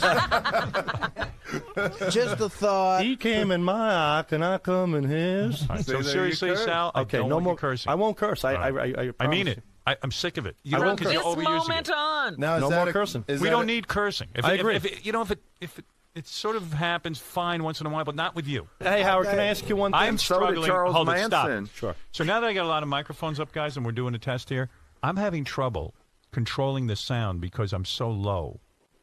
Usually when Richard is or Sal being really unfunny, I can just drown them out with my voice. And I'm having trouble. The other thing is when everybody talks at once, it's like a staticky. Oh, it it's gets like nuts. a It gets static. Yeah, I got a headache. Yeah, Yeah. and these headphones, it gets super loud when everybody's talking. Let's address the first show. There's not going to be any commercials on the first show. Right. So what do we do? Like, do we just talk straight? I can talk straight through for 4 hours, but I also want to maybe play a record. Play some we can do songs. that. When are we going to eat and stuff? Yeah, like how's Artie going to go down? Hey, I'm the only one who eats during the show. You eat too. But you actually go to the store and buy it. I get a meal. We ran so many commercials at K-Rock, and let's admit, I mean, those guys were nuts. And I don't care what Tom ever tells me. I know he said that he would never run more than 9 minutes originally. Bullshit. And and then he said 13, and that was it. And then he went to 18 and 19 minutes. Except for the Christmas time. Yeah. 18 except for the holidays. Yeah, and I'll be honest. What I would do is when I take a commercial break, I mean, we could go to the bathroom, we could eat. Artie would literally go downstairs. Yeah, right. Get his food, but Get don't his forget food. Whoa! And that was a great opportunity for Artie, I believe, to also have a cigarette. I had time to run down to 57th Street, wait online at Mondi. Yeah. Order something. They put it in the oven, cook it. I pay for it, come up and eat it. Yeah, and that was still a commercial break. Exactly. Artie one time in the summer barbecued an entire pig while we were doing the show and ate it, and then after the commercials were over, got back on mic in time. That's the extent of the commercial load.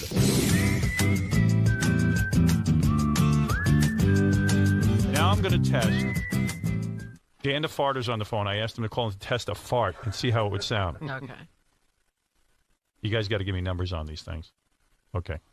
Hey, Dan. Hey, good morning, Howard. Is that you, Dan? Hey, just wanted to tell you I've activated on Sirius, and this is the greatest thing in the world. It's not Dan. It's not Dan, though, right? No. Who are Yeah, you? it is. Oh, it is Dan. It is Hey, Dan. Dan the song parody? No, Dan the farter. Dan the farter. But Artie, you really, do sound distant. Yes. Yeah, that was really bad. I could hardly hear you. Yeah, we're fixing that. Yeah, okay. Hello? Yes? We But just what want, you know was what we like to Sirius do? We project? like to keep repeating the same problem over and over again. Keep repeating that Artie. We're fixing that. Okay, We're yeah. fixing Hey, that. We're fixing that. Can we just try one more thing? How many wireless microphones do we have? Can we I'd like to. let's try both out because you know what? On Monday we're doing the press conference. All right, here's RFA. Try that. Robin, we'll get back to your question in a minute. Hold on. Test that, RFA. Check. Testing. Oh, testing. God. One, All two. right, shut up. loud. Oh, look who came to life. know. Scott the engineer. I'm Mr. Peppy. Thom. Let's go. Are you on B or A? I got you up, but no mic. Turn it on. No, not working. That's why we're testing. Very good, Oh, Scott. very good, Scott. To all the other engineers here at Sirius, hate Scott the engineer yet? Already. Like, is he just annoying to you couple too? of them already. Tomorrow. been great. It's official tomorrow. Tomorrow. It goes deeper than the engineers here, Howard. Dan, do me a favor. Give me a test All right. of a fart. All right. Can you hear me now? I believe I can, yes. Hang on 1 second. Try to get the phone as close to your ass as possible. Ooh.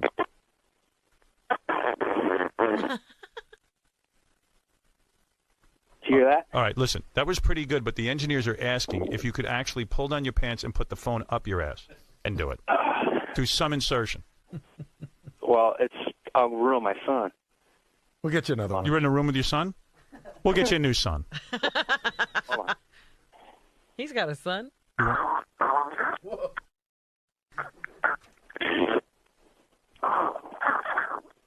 I think he's actually doing He's doing it. what you said. Yeah. You hear that? Yes, I'm very proud of you. Now, Proper modulation. That was good. Do a good blast. now Come on. fart. You got the phone up there. Give it. Shoot it across the room. All right. Give me 1 second. This is not easy. This is Dan on all fours now with his butt in the air. What he's doing. Does Dan have a job that he's always available? I don't know. Dan, you got a job, right? Yeah, I got a job. I just installed my Sirius, and I saw you were on, so That's I figured his I'd call job. you. Nice. Wow. He's in the toilet now. Where are you that those are so wet? Toilet. Tom had a rule that we couldn't air wet ones. No wet farts. And yet here we are liberated with our wet farts. Or lengthy dry ones. Give me a lengthy, dry, and a wet. There you go. What's that? Can you give me a lengthy, dry fart and a very wet fart? Okay. Go ahead.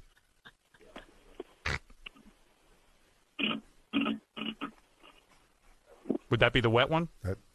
Yes. Should sound on the verge of moving in one's bowels. He always sounds that way to me. Well, it's funny because I am. Put them on the toilet. We can actually listen to the plop now that we're on satellite. Oh, my. That's a wet one. How's that? Man's a pro. All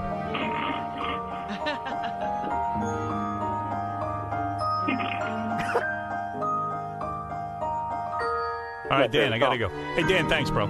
Thank you. All right, see you on Monday for the official start.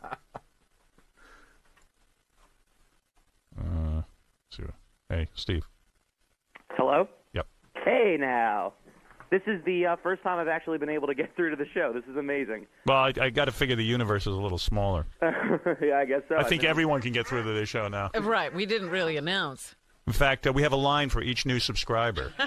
So you should be able to get right through. You have your own dial-in number. You know why I chose that number? Why did you choose that? Did I explain this the other day? Yeah, sort of. Oh, I did. That asshole is a word that we stopped being able to use. Well, asshole was a word we couldn't use on the air, yet every asshole on radio was using it. And it really pissed me off that we were singled out on that word. And that was a weird word because that was a word that we got...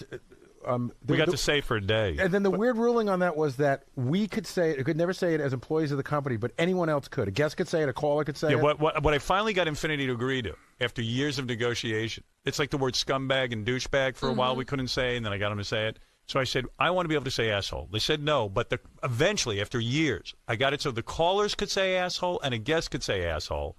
But we couldn't say asshole. And then there became discussions over, like, is Dan the song parody man an employee? Is his asshole okay? And we're not allowed. It would always get weird. in other How words, weird is that? I mean, what difference does it make who said it? is a freelancer allowed to? Right. Well, because they felt that the company didn't want to condone saying it, but anyone else could. Oh. Is there something else we should be testing? I got to test You thing. want me to talk? Testing 1, 2. Sound any better? Wait. Better? A little better, but still hollow. Still hollow to me. Wait, why am I not picking you up? Yeah, it sounds way better to me right now. Way better. Absolutely. But there's still some sound. It does not sound better to me. Yeah. No, some of the resonance is gone because he has that big chunk of metal. What was the reason? We knew about this. We haven't gotten to it. There's a chunk of metal behind him that's reflecting. Oh, is that what it is? Oh. I thought it was a chunk of metal in his head. Yeah, I'm going to have some metal back here every once in a while, you know. Yeah, what are you doing with metal behind your head over there? There's an enormous metal closet right behind me. I don't know what's in there. Windows. Hello, 1, 2, testing 1, 2. Better? It's getting better. It's okay. It sounds way better to me for some reason, but at least we know we can go on the air Monday. Let's see. Okay, guys, I'm going to just run through some things, some quick questions I have. Router A. Wait, let me put you up. Go ahead. That's your ability to select anything in the facility and bring it up on your board. Is that ready? That's not ready, Yeah. right? Oh, no, it is? It is. Well, Thom will tell you. Oh, wait, let me hear. Hold it, Thom. I'm going to get you on mic. Hold on a second. I got to figure out where everybody is. Go ahead. Figures. Okay, go ahead. I just need you to log in so I can load the software on your computer. So we'll do that after the test. Okay. Cool. And I got a list of which stations are live every morning. There's not every station. Yeah, live, good. And it's a lot. There's some good stuff here. Oh, really? There are people here. Yeah, apparently the gay channel never. They're always on 24/7 live. Mm-hmm. Oh, good. We need to stop in the morning. All right. So router A and B, so I can go around the channels. This is the harmonizer, which I'm going to test again. Now, if I want to, now I sound cleaner. That sounds great. Boy, you sound very deep. You sound deep too. Wow. Yeah. Lot of bottom. I think it's your titties. What? Your titties, resident. I'm a guy. What are you talking about? Titties. I don't have titties. Yes, you do. I think you big titties. I got man boobs. That's right. You're a guy. I forgot. There you go. Hey, you got a bad case of man boobs. Look like Bruce Willis. I know. I'm getting my man boobs reduced. Artie, I'd put him on deep voice, but his big stomach prevents him from getting close enough to the microphone. How dare you? Is that you? That's me, yeah. But you got big balls. Yeah, I'm in the deep voice. Yeah. Nice. What if we were in deep voice, but even though we're real men did homosexual activities. Yeah. Like what? And I bet you... Oh, that's you, Gary? Yeah. Oh, I thought that was you. Even the guest. Yeah. Let's do, you know what we should do in these voices? Who's that, Artie? Yeah, this is me. We should do in these voices, we should get the script of Brokeback Mountain and just do it like this. There you go. You know what? Let's do that for Monday. Alright, we should do that. Damn it, I can't quit you. I wish I knew how. If my balls hurt. Jason, let's get that script for Monday. Yeah, definitely. Wow. I can't suck your penis because my wife won't let me. I want to bend you over a horse and fuck your ass. Is it normal with you and your wife? You know what? I have to go see that movie over the weekend. I have to go. I'm taking us out of here. Let me see what happens. I gotta test something. Can we go high? What? Oh yeah, the helium kind of. You gotta screw with that thing over there. So you can't do it. Someone has to. Do you want to go high? Just squeeze my nuts. We'll go high. There we go. Wait a second. Squeezing. Oh my God. Stop squeezing my nuts so hard. My voice is starting to go up. Oh. Sounds like you like it. I do like it. Bastards couldn't get the bit. Where is he? He's under your console. Suck at his dick. I just want to. That's fun. Oh, the squeeze. All right, forget that. I don't want to get hung up on it. I've been dying to... Scott, figure out how to do that, okay? That is so He's much down there. fun. Ugh, I can't, the levels. If they can just move your nuts out of the way. Let's all go see. Dude, it would have been so cool if you just had gotten me. And you, when I said I'm squeezing my nuts. I know. Yeah, Why would I want to do that? Why would I want to learn the equipment?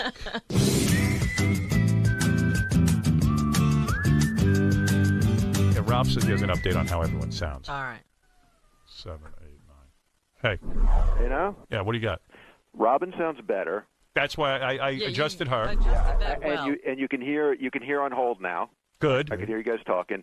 You still sound like, I don't know, like too full. It's horrible. I hate the way I sound, and I'm struggling. Yeah, you sound big. It's just, and Artie sounds bad. His just sounds a mess. It's really hard to listen to Artie. It's like it's got to be softer, you know, and just. All right, we're adjusting. Yeah, it's just a little big. All right, thanks, Ralph. Sure. I know. Ralph called me 900 times yesterday. Dude, this is so great, man. It is great. What is he calling you about? I mean, just listen to you work out the bugs. I got to leave the house, and I can't leave. You know what? You know what he calls me about? Where you go? He never leaves anyway. He never leaves the house. Yeah, now he's got to leave the house. He's leaving the house. Have to invent reasons to leave. What did I call you about yesterday? He called me like, I'm doing Larry King tonight. So, of course, Ralph's job is to get the clothes over to Larry King and the whole thing. Right. So we got it all worked out, what time we're getting there and the whole thing. And he calls up and goes, well, I'm doing Superfan Roundtable tonight. I don't know if I can get there on time, so should I do Superfan Roundtable? I go, Ralph. No, I didn't say that. I just was trying to figure out a plan with you. Like, and Ralph had people hire. Tim, didn't you have to hire him a car tonight? Yes. So he can. I need to be whisked off to the Larry King show. So did you hire him a car? Yes. Because Tim called me, he goes, are we really going to hire Ralph a car? I go, look, man, he actually has legitimate purpose. If he's going to be on Superfan Roundtable. I don't want to fuck up, man. I don't want to be running around looking for a taxi, you know? Yeah, they're hard to find in New York. They are sometimes stupid. I can't find the yellow car. You'll hit a taxi, you can get into. So meanwhile, I'm in the, At that time of the evening. I'm busy working on 50,000 things. He's calling 900 times. And then he calls up, and I try to mellow out at night, and then Ralph will call up with a critique of all the new Infinity radio personalities on Free FM. So he's bothering you about that? Yeah. And get a hold of me, and he's like, hey, pick up the phone. It's something important. And I'll go, what is it? You go, I was listening to, what show were you listening to? Who are those retards in the afternoon? I don't even know. He goes, I'm listening the radio chick, I guess, right? And he goes, I'm listening to the radio chick, and, they're trying to be you. But they don't get it exactly. And I'm like, my head is spinning. I go, I don't care. You're trying to go to sleep. I'm trying to relax. I don't want to be thinking about what they're doing. It's really weird. The next day, after like the first day, even before they started with this new format, just when they were still music and we were off the air, I tune in and I'd hear promos for like their new lineup and stuff, and I felt like someone had hijacked my radio station. Like, it was the weirdest feeling. It hit me like a ton of bricks. They go, we're not there anymore. A whole bunch of guys took over our radio station. I feel that I try to picture them in our studio. So I called Mel, And I said, gee, did you feel weird when you left? I said, I got to have an emotional conversation with someone because I'm feeling emotion, I think. Yeah. And I'm like a robot. But I said, I think I'm feeling emotion that, like, this was my radio station. I built it up. And and I said, the only guy who can relate to this is Mel. Mm-hmm. So I call Mel and I go, Mel, I know this is, I'm not calling you about business. I said, it's a personal thing. How'd you feel when you left, Infinity, the company you built, and, you left it in the hands of other people? He goes, oh, I didn't care. I go, what do you mean? He goes, in my mind, it's not the same company that we had when we were there, and I don't care. I don't care. Right. I went, oh, good. I'm glad you opened up to me. Thanks. Yeah, but that. Thanks for bonding. But that was all upward movement. I mean, when Mel left, it was still doing well. The company's still doing good, and they put good things in place. I mean, K-Rock is just a mess now. They don't know what they're doing. Well, listen. You got to give it a chance. Give it a chance. Give it a chance. I've been checking in on it. There you go. You keep checking in on it. Sounds like a mess to me. It's not a mess. Tom knows exactly what he's doing. Oh, poor Tom. I feel bad for him. Tom and I went to dinner. Let's do this. But you're not supposed to talk about it. All right, I got to go. Bye-bye.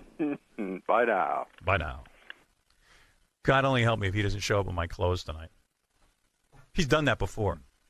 But why aren't the clothes there? Why aren't the clothes with you? Because it's his only job. And you know what it is? If he leaves it with me, I forget my clothes. I remember we were speaking, we were in Vegas or somewhere. Uh-huh. And I was giving an address to the National Association of Broadcasters. And Ralph's whole reason for even coming with us was that morning he was going to hand me my pants and my shirt. Right. I wake up that morning at 9 a.m. because I'm going on at 9:30. No Ralph, no pants, no shirt. We can't wake him up. We're banging on the door. Right, nobody can find him. We can find him. I put on my bathrobe, I think, and some slippers. Went down to the NAB waiting for him. No Ralph. He woke up 4 hours later. Wow. And I gave her the address, I think, in my underwear. No, I think that was the time he didn't bring the underwear. Yeah. So you didn't even have that. Wow, my dresser isn't awake. Wow, my stylist overslept. You can't carry your clothes, and he has an appointment. Yeah, I had a whole big meeting with him. I go, well, he goes, who should bring your pants to Larry King? And I go, isn't that your whole job? Get Tim to hire a car for your pants. Yeah, that's essentially what you're doing. If he just gave me the outfit, I could get dressed. So do you want me to get the car for your pants? Or No, just go get the car over to him to get my pants. What's more important, the actual pants?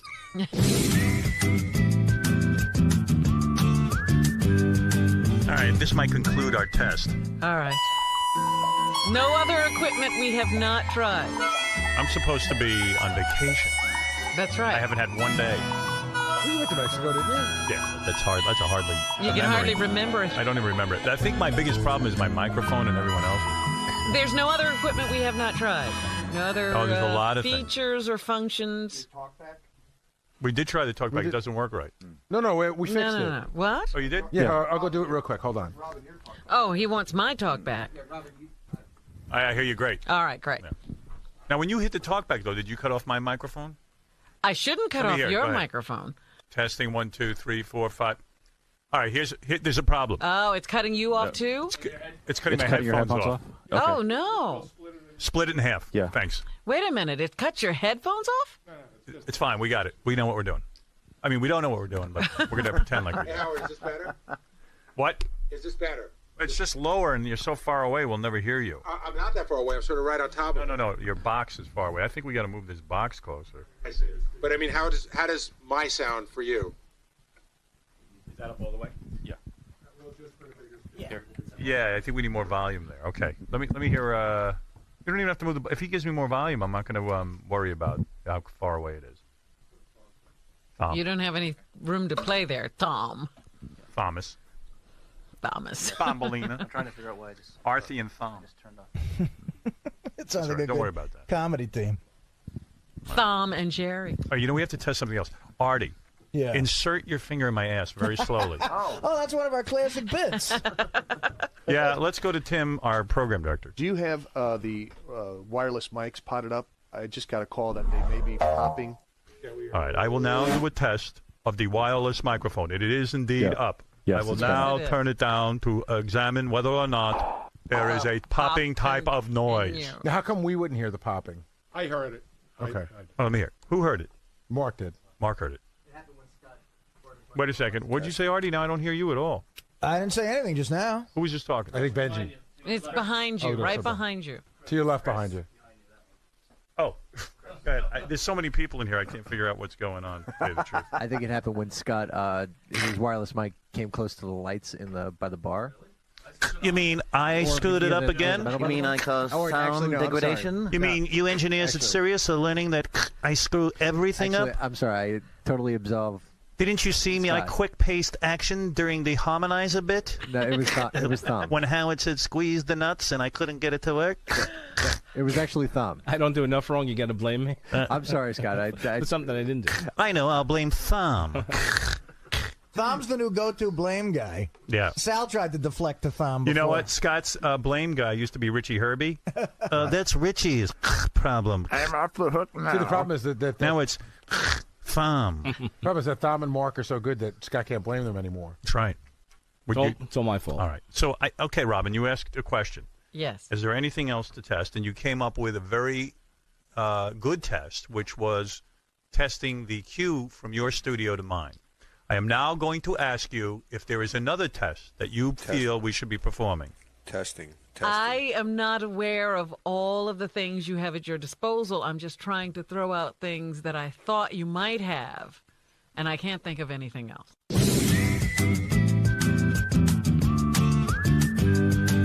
How you doing over there, Fred? Want to Doing talk? great. Seriously, do you want to say anything that you need adjusted? Is there anything you need him to test? Because I'm going to get out of here. I think we should just do the show come Monday. All right, anybody else? Artie, Bengula? Again, did we get everything You resolved? think I can see you okay like this?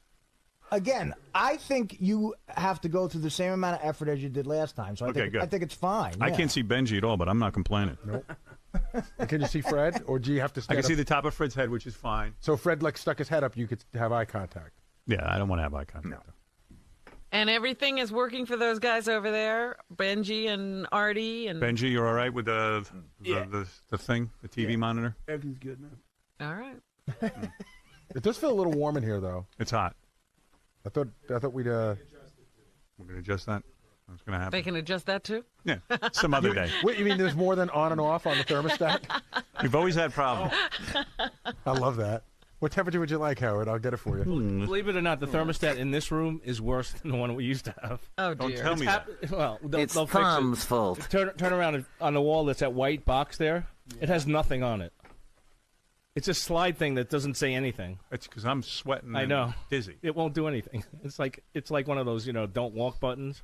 Why can't we just get a thermostat where you control it up and down? As far as I know, that's what we asked for. But Yeah, that technology I thought they had perfected. We just can't get it. I bought a Honeywell at Home In my Depot house, for $20. they have this really weird thing. You like pick a temperature and it goes to it. That circular thing's $20 at Home Depot. Yeah, I don't understand why we can't get a regular. We'll work on it. All right. Mark is It's nodding coming. his head that it's coming. It's coming. Shirley, what are you doing in here? News. He's from Howard 100. No, He's like been what? eavesdropping. What do you want? Take an hour. Just a fly on the wall, man. Just checking out your second run through and I'm just waiting for you guys to finish up. Maybe get a comment from you guys if it's cool. All right. You're a fly on the wall, aren't you? Yeah. Beautiful, man. Studio's awesome. You say you're a fly on the wall? Yes. I can see you're starting to get irritated because I saw you yesterday. You did an interview in here, and then you walked out, and Howard 100 News was waiting for you. Yeah, I don't want the Howard 100 News bothering me. And then In Demand was waiting for you, and you go. Yeah, listen to this. I walk out of here the other day, and I'm trying to get this. This wasn't even during an on-air test. I'm just here. I was doing an interview with USA Today, Right. and I'm sitting here, and then I get done. I'm woozy, hour and a half with a guy, which I taped, and we're going to play. Right. And you're going to play the first hour of our other run-through, right? That never got on the air. Great. Tim's running that tonight. But anyway, I'm walking out. The next thing, Howard 100 News is on top of me. And I go, guys, I just talked for 2 hours. Give me a minute, okay? I dodged them. There's the in-demand camera in the hall. And they go, Howard, any comment on how it went? How'd it go? How'd it go? Isaac goes, how'd it go? I go, here's how it's going to go. I'm going to slam the door on your camera. I'm going to break your camera. I'm going to pull out those 3 hairs that are left on your head. You were visibly irritated. Oh, I was like, Isaac, back off.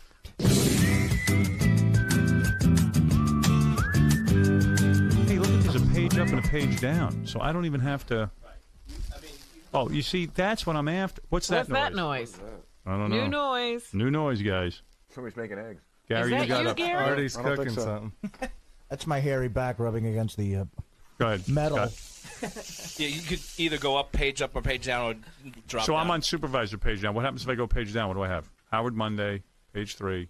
See, Just- Gary? just scroll through. Pages See empty. it? No. Gary, you see what you can do for me? You could theoretically load my page, play it for me. Oh, no, that wouldn't help. You know what? Here's what I was thinking. I'll have a page. Everybody's submitting their stuff to me, right? Mm-hmm. I'll have a page. Say it's a Gary page. Some of it I'll know is so good. I'll just send it right to your page, and then during breaks we'll listen to stuff, and you'll just drag over what I like it. I need it. Like giving you a card. Okay. All right. We'll work it out. So these don't have anything, right, Scott? Gary's No, those page. are just test pages for now. All right. I say we're done, I think, unless anyone has a thought. Oh, can I make one request, too? Can we get one more set of headphones at this podium, too? Yeah, we always just have two. They're We'll there, get it. they're there. All right. We're done. All Are right, you everyone. ready to teabag? And could I get a hot tub too? I got to go home, take a nap, and do Larry King. All right. You rest up. We'll see you tonight. You coming with me, or are you just... No, watch it. You talking to me? No. Why? Why can't I be there? How come he doesn't make those invitations to me? Why? I'll bet you invites Richard. They don't understand us, honey. All right. Done. Honey's not even listening to you. I know. Anything new?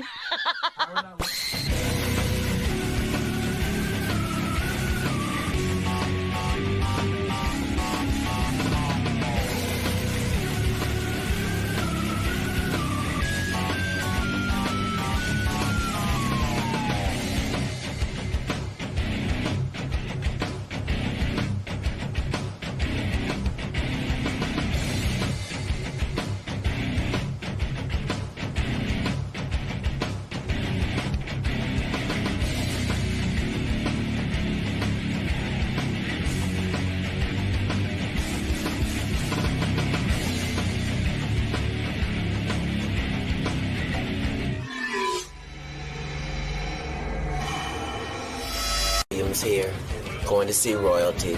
The one, the only Mr. Howard Stern. Never been one like him, never will be.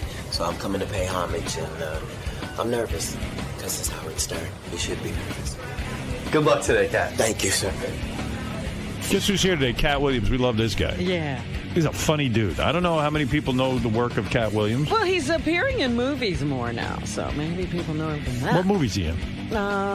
Couple of those comedies I've seen him in lately. Wow. Whoa! Look You at weren't the kidding jewels. about the jewels. You can't Wow. miss those. Hey, Cat, let me ask you a question. Oh, there you are. Is it true that your bling is worth $175,000? Where did that... Says here in my notes. I hope it's not real. I have a small cubic zirconia mine off of one of the African islands. You are wearing a lot of jewels today. You look terrific. I Thank hope you, those sir. are I not appreciate blood it. diamonds. No. Those are Cubic blood zirconias diamonds. are made of glass, and so they cut you. No, you're wearing a lot. I mean, this is. Are those real diamonds? Yes. They are. Yes. I mean, that necklace that you're wearing with the giant. What's the pendant What are in the these middle? things? Yes. What is the necklace? This is the diplomat official necklace here. This is, and then this is to remind me that Jesus is still prevalent. That's a this big is cross. A cross, A big cross, yes. For my okay. Jewish friends, it's a T, but yes. But Kat, is this a theatrical look? In other words, purely. You do not wear this in your personal life. Yeah, I wear it in my personal life. I like reminders of how well I'm doing. Just Look so, at the belt buckle. so I can just. Sometimes this is a it's black motivating. thing. Isn't I this think more it of a, is. It is a black thing. I think it is. I What see- is the belt buckle? I think it is a big. The belt buckle is a dragon piece that Look at that. a fan. And got you're me. saying those are real diamonds? Well, yeah, but I like them. No. But listen to what I'm asking you. The ring, that I've gone out and purchased a diamond ring for my fiance. Yes. It was very expensive. A necklace like that, if those are real diamonds, must be a fortune. I mean, Yes. it is, right? Right. Okay. So they say that you walk around with about $175,000 worth of jewelry on you. Yes. Yes. Isn't that dangerous, especially in light of what you've told me about performing and brothers would try to steal from you? Well, anybody's going to try to do a lot of things, but that can't halt me. That's not what it's really about. It's about it may be a black thing, but aren't you talking looking about for people trouble? that worth? Yes. Aren't you looking for trouble? No, of course not. Of course not. Based upon that, then Howard Trump should tear all his stuff down because he's asking for trouble. However you flaunt what you do is how you flaunt what you do. It's hard to pocket a building, though. Why not just wear it's money? Hard to pocket this. Kat, why not just wear money on you? I mean, in other words, like, make a jacket. And that's the point, Howard. When you see me, you are seeing the money. So you are seeing the success. You are seeing exactly what you should be seeing. It's a commercial. People should know that, listen to this statistic. Kat was reportedly the second highest grossing comedian of 2007, just behind Larry the Cable Guy, that you made more money than every comedian out there except for one guy. Why didn't you beat Larry the Cable Guy? Because he's better than me. Is it? Come on. No, he's not. Larry the Cable Guy is better than you? I love Larry the Cable Guy. He's funnier than you are. I think Larry the Cable Guy is hilarious. I was laughing at him before he blew up the way he did. I'm a comic. I give respect to comics. I've always found him to be flawless. That's just I don't know his opinion. work, but I'm surprised to hear you feel that he is funnier than you are. Yeah, I'm okay with my ranking. I'm worried about when you're the second highest grossing comedian. What kind of money are we talking about? We're talking about a lot if he's second to Larry the Cable Guy. He's making a boatload of money. We're talking you might have made $50 million in 2007. Excellent. I can't wait to see where that all went. Yeah, I know. But tell me then the that truth. makes it sound ridiculous that we're talking about $175,000 worth of jewelry. You could be doing better. That's less than 1%. Why are you I think wearing that cheap crap? Yeah, I'm going to throw all this away. You're making millions of dollars, aren't you? Yes, sir. You're a multimillionaire. Yes, sir. Wow. Yeah, from homeless to multimillionaire. It's a wonderful thing. Doing it quietly in your own way. Yes, sir. Just working hard. I think that's what the necklace helps. What does it mean, working hard? Do you work every night? 100 city tour. So I'm not. There's no easy way to do 100 cities. You And when are you literally do 100 city back-to-back tour, shows. are these stadiums? Are they? How many seats? 6,000. That would be about the average, I would guess. 6,000 seats. It's been a lot. We got 3 Radio City music halls. Boston was just 7,000 people. Broke a record. It's been really wonderful. But I think it tells us where the country is. What do you mean? Because I've experienced the fans are bananas. Like I can't even. It has no rhyme or reason, and I feel like as long as people are interested in coming out and laughing for 3 hours and having a ball talking about everything, much as you do, I think I got to go out there and be with them. And are you saying the country is Needs depressed? to laugh, yeah. They need Cat Williams. They need laughter. No. I don't think it has anything to do with Cat Williams. I think that the way the world is right now, especially here in America, people really are wanting to go out and release for 3 hours and just go and forget about their problems and leave out feeling different than they walked in. Are you going beyond race? Is it a white audience too? Which I didn't have before, and now it's gotten big. It's gotten really big, which is a good thing. It's a different demographic because I have my black demographic and the white demographic is totally opposite, and so when they come together, it's an amazing atmosphere. Are you shocked that maybe the world is changing? I mean, Barack Obama is a serious contender for the White House. Do you ever think you'd see that in your lifetime? As a comic, it's the ongoing joke. I mean, this is about as historical as it could possibly be. As a comedian, this atmosphere just for America is the fact that you really gonna have to deal with race and a bunch of topics that you ordinarily would just skip past. But is this going to shut up every black guy now by saying, Whitey is such a racist? I mean, all of a sudden, Whitey's voting for Barack Obama. How can we say now that it's so racist, right? I mean, for the white man to vote for a black candidate? Isn't that the ultimate sign that things have changed? If you want to quantify it as a ultimate change, but yeah, I guess so. But it is a big change. I think it's huge. I don't think so. I think they're people gonna put a vote. lot. I think they're gonna put a lot on it that it doesn't Yeah, people vote their self-interest. They don't care whether it's black or white when it comes down to who will do the best job for me. Yeah, it's becoming about green financially. Like I don't really think that somebody who doesn't like black people is voting for Barack Obama. And I don't think that is to say that everybody, all the black people that have been voting in all these elections, preferred a white person because they were white. It doesn't equate. But everything is changing. You say every day that white people, everybody hates Jews, but boy, who do they want as their doctor? Well, that's something different. No, it's not. It's the same thing. You can hate them, but you know they do a good job. You'll take them. What about our governor? You're always talking about pimping and all this kind of stuff. Governor, we lost our governor to a hooker scandal. Yeah. Did that shock you? Probably not. No, it did shock me. It did. What's shocking me is the repercussion that's being felt. I mean, he was governing New York. He was the governor, and that's a big job. And I don't think that job encompasses what goes on in his personal relationship. And I don't understand. That would have to equate to the manager at Burger King. So she delivered my order fine, but she wasn't sucking her husband's dick correctly. So now she can't service me. I don't understand how that even goes together. I don't get it. Does pussy rule the world? Is that what you're here to tell us today? Is that your message? That I don't think that has ever been in question. It brought down the governorship. Pussy. Yeah, literally. And that girl was good looking too, right? Yeah, but he's in a no-win situation. I mean, he paid her well. Yes. I thought he should be fired for how much he paid. You think that was fiscally irresponsible? I don't think it was budgetary. Right. You're saying nobody pays a hooker $5,000. I'm saying the end result could be done with $50, let alone $5,000. So. Yeah, save a couple of bucks. But he was foolish about it, right? Because he was flagrant about it. He was paying her with I don't know. Transferring money and funds. You're supposed to pay cash, a couple $100. That's it. $5,000. That's a whole crazy thing, right? You can't start paying a hooker $5,000. It's crazy. Might as well get married. You start to be able to see that money trail, yeah. Yeah. That's not even a trail. That's really the road. I was shocked to read in the paper today that our former governor, he was walking around in Central Park with his wife.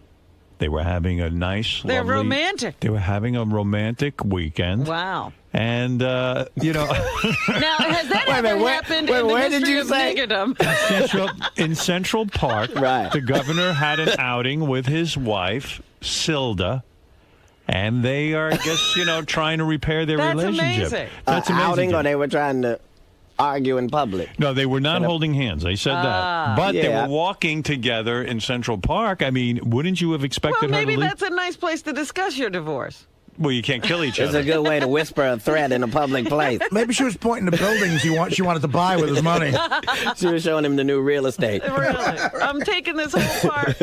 So get back to your bling, okay? Okay. The necklace you're wearing. Yes, sir. What does a thing like that cost, and where do you buy something like that? I don't see that in any jewelry store ever. Well, you talking about any jewelry store that you go to. You have to be actively seeking something on this level. It's not going to be at the mall at Zayre's.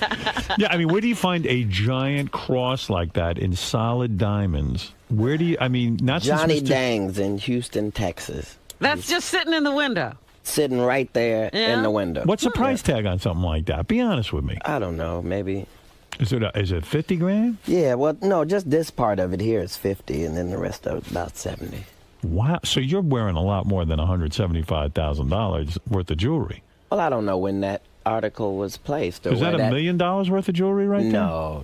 $500,000, I'd No. say. Well, if that one necklace is $175,000. Yeah. You're talking about the other things. The belt's got to be worth what? What is that thing worth?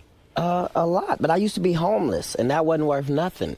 You follow what I'm saying? So no. No. You should then, because I believe you do. I believe you don't want to. I don't want to. Because I don't think what you have a problem with is the amount of money. I think you are concerned with where it went. I'm concerned that you are making a good living and you're throwing a lot of money out the window. I mean, oh no! I didn't want you to be concerned about that part. Now you said $50 million, and now throwing $175,000 out the window. I don't even go to strip clubs, and I don't buy prostitutes. So what are you doing with your money? This is discretionary. If you're making all this money, what are you doing with your money? You're buying a lot of cars, or you invest in it? What are you doing? I have babies. And well, you have 7 children. I have a large. This is about all I get. Actually, to be This quite is honest your with you, I plaything. can't really tell you when the last time I went to a club to hang out or I did something other than work. So This is your one extravagance. I think it really is. I think it just makes me feel the way I like to feel. Now, Right. some people spend that type of money on a car. Right. Right, true. Which it makes no difference. Of course, you could get in an accident, but I have insurance like anybody else. How long does it take you to take off that jewelry when you take a shower at night? When you have By to... gunpoint or regular? Regular. Have you ever been robbed? Have you ever been robbed? No, I'm sure you'll try to do something to fix that on this show. This has been the why the Cat Williams is an easy target going 100 cities. Yeah, you got to be careful. Please be looking out for him. No, nobody has ever come backstage with a gun and said, "Listen, take off all your jewelry. I'm leaving with all this stuff." You've got to worry about stuff like that. People say that all the time. And they do, right? Yeah, But we set up in preparation for that. you do. You have Your people... security here is impeccable, as you probably know, which doesn't make any sense because you don't even have any jewelry on. So I've got a $100 watch. Maybe I need jewelry. I don't know. You need a look, Howard. You got to look from this jewelry. You really do. Yeah, and it works both ways. It's helpful. And most purchases aren't that helpful after the fact, after the depreciation. This is actually helpful to me and the others. Right. Robin, as a woman, do you like this look? Well, Are you I'm attracted to wondering this? now, when he wants to be with a woman, does she, like that jewelry could hurt a person. Yeah. Do you have to That's take not, off your... That's not the source of hurt. If that's what her problem is in the relationship is... Do you take that off Your for sex? jewelry's hurting me. Yeah, you're hurting me with your jewelry. First, I'm banging pretty well, first of all, for the swing. Do you take off your jewelry for sex? Or do you wear the giant... Upon request, I'll go in, with the full regalia. Really? You'll take off the clothes and put the jewelry back Yeah, I'll on? put the jewelry back. It does, wonderful. but it does say I've arrived. It says, look, I'm a star. I can afford this kind of stuff. So it's a statement to everyone saying, look, if any of you assholes out there think that I'm not happening, this is it. Look at me. You can see I have something going on. In my community, you knew something was happening because you saw it. Not because somebody said it, not because you saw it. Right. And that was always important. We saw certain things that made us want certain things. So. Right. So this is it. Yeah.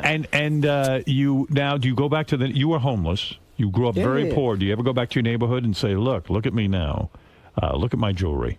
Well, when I was homeless, I had left home, so it was even worse. So it was nice, and then it was worse. And, you lived on the street? Yeah, absolutely, 4 years. Then Why What do you did mean you you live lived- on the street? What street were you I living left on? home when I was 13. I went to Coconut Grove in Florida, and I stayed behind a park. And I would go to the library every day and then go back to the park. And I was there, and then I joined the Pumpers and started selling magazines and books door to door. Wait a second. Why did you go to the library every day? Was that to clean up and to just get somewhere warm? I was 13. I had dress clothes. There was nothing to do all day. And I love to read anyway. So I would go in the library and try to And how would you eat? justify the fact that I was out. How would you eat? Tell me what it was like. We would rob cars. Oh, you would? Yeah. So you would. There's So it was food radios in cars? and No. You could actually go and spend a couple hours, get 10 radios, and Yeah. get yourself some cash. So you would rob cars, get cash for the radios. Yep. You could eat that way, but you didn't make enough money where you could get a house or an apartment or Well, something. you're 13, so who's gonna rent there's not to really you? much. You don't have a lot of leeway on that. So from 13 to 17, you lived on the street. Yeah. No kidding. Yeah. And But where was your family? Why did they let you go? They didn't let me go. I said I left. why did you leave? Why was Yeah. it so bad at home?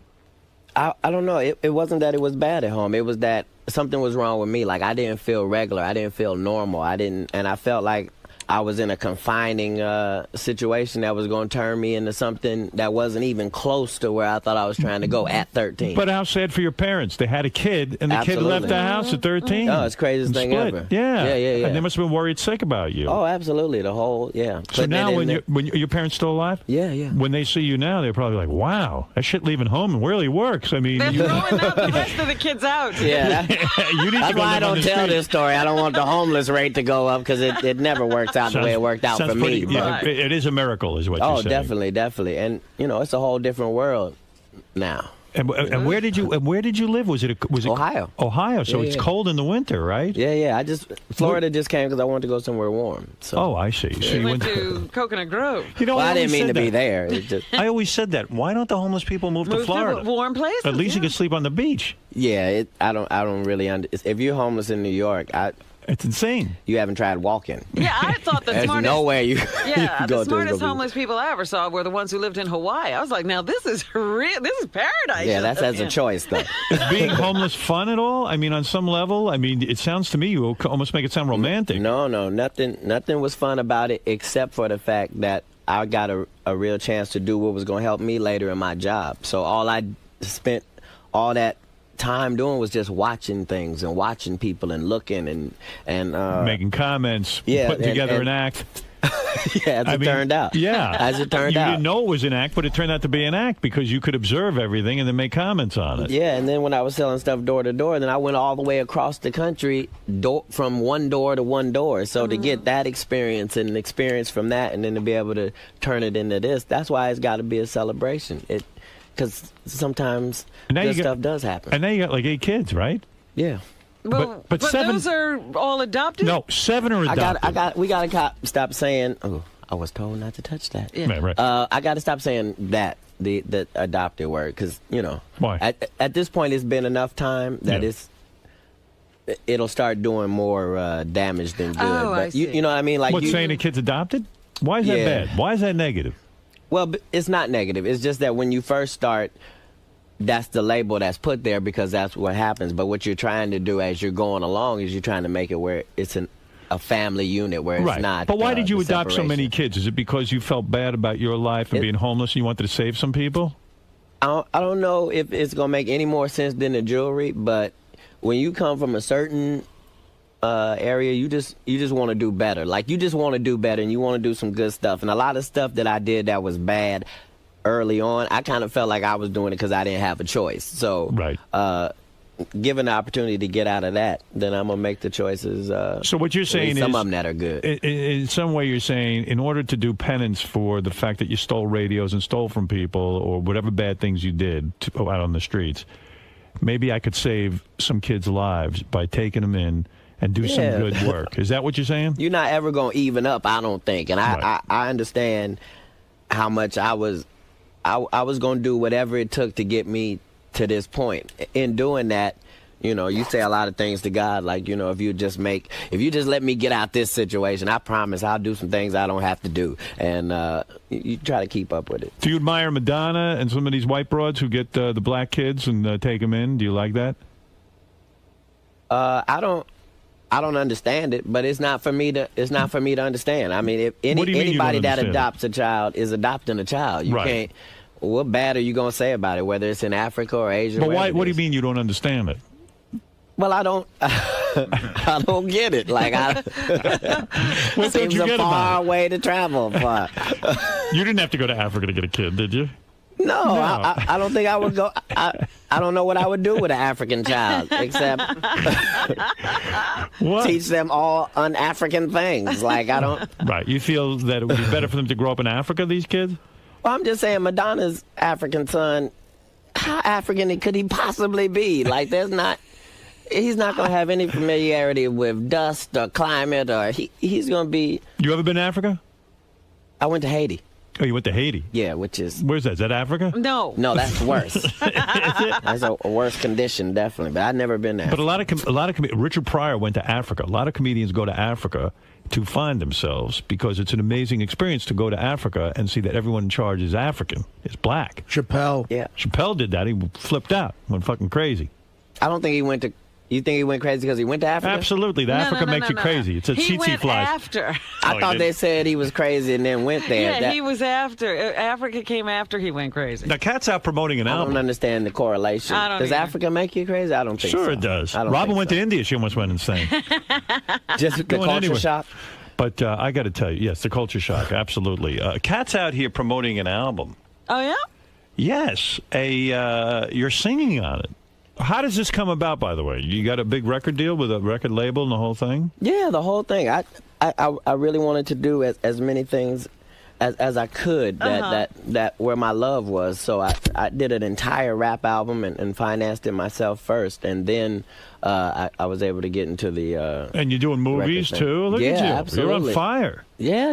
Everything since I've been here last, everything really took off. Everything is good. Everything's really took What off. movies you working on? Well, we just came out of strike, so I had Mission Intolerable and the Black Marshals, which is DreamWorks and Eddie Murphy. We had that going You worked into with Eddie the Murphy? strike. Not yet. I'm waiting on the next opportunity because we did Norbit together, which Right. was which is my first time, and then we did. So after Norbit, he contacted you and said, we're going to do another movie together. Actually, he and DreamWorks, and I was just honored. I mean, there's nowhere Yeah. higher you can go other than Eddie Murphy. Right. So You yeah. hanging out with him? No. No? No. He's got real money. Yeah, he's got real money. Yeah, he's got real money. Yeah, he's got way more money than you. But you hope to have that kind of money. He doesn't wear this kind of jewelry, though. No, you don't need to. No. See? Beyond that, it's Eddie Murphy. See? So you understand there is a point. So I'm right on time. That's right. Let's go to Mindy. Mindy wants to say hi to Kat. He's got his film career. What are you going to play in the new movie with Eddie Murphy? If we do Mission Intolerable, I'm playing a boss who has a team that destroys other companies. And, It's just like Mission Impossible kind of thing. It really is. Where Eddie is the Tom Cruise type character. I can't even tell you that because on the other one, on the Black Marshals, he's playing the first Black Marshal, and I'm playing his Indian sidekick. You're an Indian? Yes. Yes. So you do an Indian accent? I'm going multicultural. I'm actually trying to learn the language. I see. So very nice. It's going to be exciting. Mindy, go ahead. You're on Hey, the air. Mindy, I'm sorry. Hey, love the show. Big fan. Kat, I was at the show last Wednesday. It was a great show. Thank you so much. I think appreciate I was, that. one of the only white people there. Well, I was wondering. That was Mindy. Yes, Mindy. I'm glad to hear you enjoyed yourself, those Mindy. two girls were awesome. Yes. Leslie. Yes. Hilarious. That's the best part about doing the tour is last year when we came, we had Red Grant and Melanie and Linnell, and then this year we come back and we had Dee Militant and Leslie and Cookie, and so just being able to bring comics that people haven't heard of is exciting. Do you remember Mindy? Was she the one white face you focused on during the show? Do you remember her looking at you? Thank goodness you called, Mindy. You were. No, what happened with that guy in the front? He kind of short-circuited there. You never have sex He with was any of the just so people? excited. You never have sex with any of the people in the audience? You never will invite girls backstage and bang them? Yes, of course. You will do that? Yeah, yeah. White broads, or are you strictly a guy who goes for the black broads? Well, the base is opening now, and I had went strictly black for so long. I haven't crossed. You haven't had a white woman yet? Well, not in 10 years. Not in 10 years? Is that a conscious decision? Well, you see how much grief I get over a couple necklaces. So, do you think you a really couple get necklaces and Mindy might just? Are you afraid of Be black enough. people or white people when you have sex with a white woman? Are you afraid that your brothers and sisters in the black community will say, "Kat, look, what is Neither. this shit with the white women? No. Cut it out." No, I like black women. I'm black. I like black women. I don't understand. I don't understand what conscientious decision I should make, but I guess if I liked a white woman like that, then I would. But So Mindy had no shot at you. at what? Of course, Mindy. Well, we're Mindy about didn't try. Mindy, We're about the Mindy same still have to size, try. though. What is that, Mindy? We're the same We're size, about Mindy. the same size. See there? Right. Well, I mean, now 10 years ago, Yeah. did you make a conscious decision that you were going to be with a white woman, or it just No. happened? No, it was a white woman that I liked. I don't know. I don't understand why in 10 years you haven't had a white woman. I'm very upset about It just that. didn't happen again? What was? No, it just didn't happen again. Let's go to Gay Ramon. Gay Ramon, you're on the air in Reading, What's Pennsylvania. going on, Gay Ramon? Hey, Gay Ramon. Hey, Ken. Hey, listen, I got a couple questions for you. First of all, have you ever had your asshole eaten up by another man? when you were homeless? No, I haven't. As a matter of fact, not from a woman either. I'm not. I Me wouldn't. I neither. don't think I'd make a differentiation between that. Yeah. You don't know what you're missing out on. That's what I've heard, which is why I haven't gone that route because I don't know what it would do to I me. can't believe you've never had your asshole eaten by another man. It's just unbelievable. It's beginning to become a sad show. I know nothing about you. I have not lived a full life, obviously. You know, I'm the same kind of deprived guy. I've never had a guy eat my asshole. Quite frankly, I've never had a woman want to eat my asshole. There is nothing appealing about my asshole. I couldn't imagine it being much fun. Yeah, it can't be. I feel bad for the woman, quite People frankly. see your asshole and lose their appetite. All right, Gay Ramon. I love you guys. All right. Thank you. Let's hope you get your asshole eaten anytime now. Every day. All right. I would just feel like something was wrong with my. Like, is something wrong with my penis that you would want it? Are you afraid to go to Africa that you would have to stop using the N-word? Richard Pryor went to Africa and stopped using the N-word. Maybe it would change you too profoundly, and the N-word is a major part of your act. No. You use the N-word a lot. No. How I listen feel to your about comedy. it. Yeah, but that's not because I like the word. It is, I like the representation. I know what it feels like. I know what it means, and I'm not ashamed of it. I know that doesn't carry on to everybody else, but yeah, everybody's been changed by going to Africa. And how you doing with your court cases and various things? Good. You've got court cases? Well, yeah, Kat was here the last time. I've been easing up. Well, Kat was here the last time, and he had a plea to he had a concealed weapon. Remember? Oh. At the airport, right, Kat? Yep. Yeah, he forgot, but you got what, 3 years probation? Yeah. And are you upset about that? I'm upset every time I make a mistake. Like I'm upset every time I make a mistake, and it doesn't matter where the mistake is. I don't like to fuck up, so when I do, it's generally a sign that I got to switch up and do things differently. So that's what I've been doing since. Now, then. is there a special lady, or are we single? We are what? You got a special lady? I don't know. I'm at a weird point right now. I think I'm between special ladies. Really? I think I'm special ladyless. You don't even know. No. You're special ladyless. That is a confusing I just told you 100 city tours. So Right. even whether it's good or bad, you've broken it up over 100 cities now. You never know when you resurface. So you get mad at yourself for every mistake. What's the biggest mistake you ever made? The biggest mistake you ever made? I cussed my parents out. You did. Last when you year. left. Last year? Yeah. Jeez. Why did you do that? Why did you curse your parents out? Were they being No. leechy? Were they saying, "Cat, give us money"? No, What were they doing? It had built up, and I had it, and I was thinking to myself this entire time, why don't you cuss for a living? Like, why would you not say it? You've been thinking it, why don't you just go ahead and say it? So one day I just opened up and blared everything that I think I had been holding on as a child, and as soon as I got done, I was like, you know what, you're an asshole. Yeah. So that's probably the biggest mistake. I wonder if you recorded that. If you put that out on DVD, That'd I be might some watch album. that too. That would good. be yeah. I probably can never Do you apologize. remember what you enough. said to him?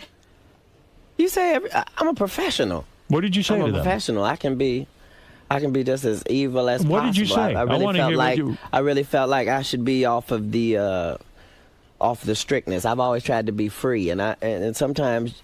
Did you reduce them to tears because you're a professional cursor? Mm-hmm. You did. Yeah. Oh, that felt good and bad. I don't know what part of me thought that it was going to be beneficial to me afterwards, but I was so wrong, and I got kids. What were you so angry about from your childhood? There must have been something terrible.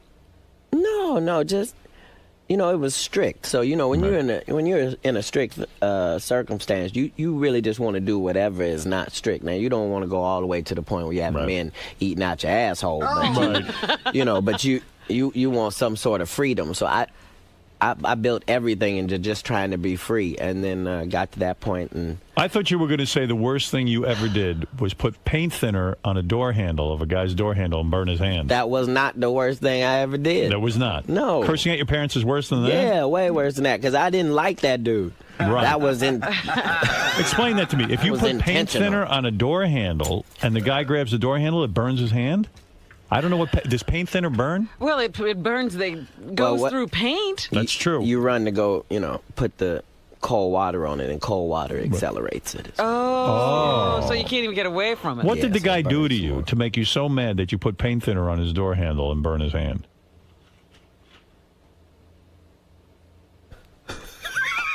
This is good. What did the guy do to you? The great Howard Stern. Yeah. Greatest interviewer What did he in do? America. What did he do? He kicked my ass. He beat you up. Yeah, but he didn't do it honorably. What do you mean? He sucker punched you? No. He laid in wait and hit me with a baseball bat while I was having a conversation. Wow. And oh my God. Yeah, so there's some people you can't beat. Like this dude, it was a Hulk. So it was no way I was going to be able to fairly Why do did it, this guy come out of the bushes when you were in the middle of a conversation and beat you with a bat? I don't know. I was talking to this girl about something, and I don't know. Was it his woman? Yeah, as it turned out after the bat, yes. But you didn't know this was his woman? Did you know it was his woman? No. And even if you did, I mean, isn't it the woman who is at fault here if he's attached to her in some way? I mean, Yeah, but generally in relationship and domestic stuff, it don't go like that. it's insane, really. You didn't do anything wrong. He didn't want me around. I don't think he really had a problem with her. Had he warned you? Had he warned you to stay away from his woman? No.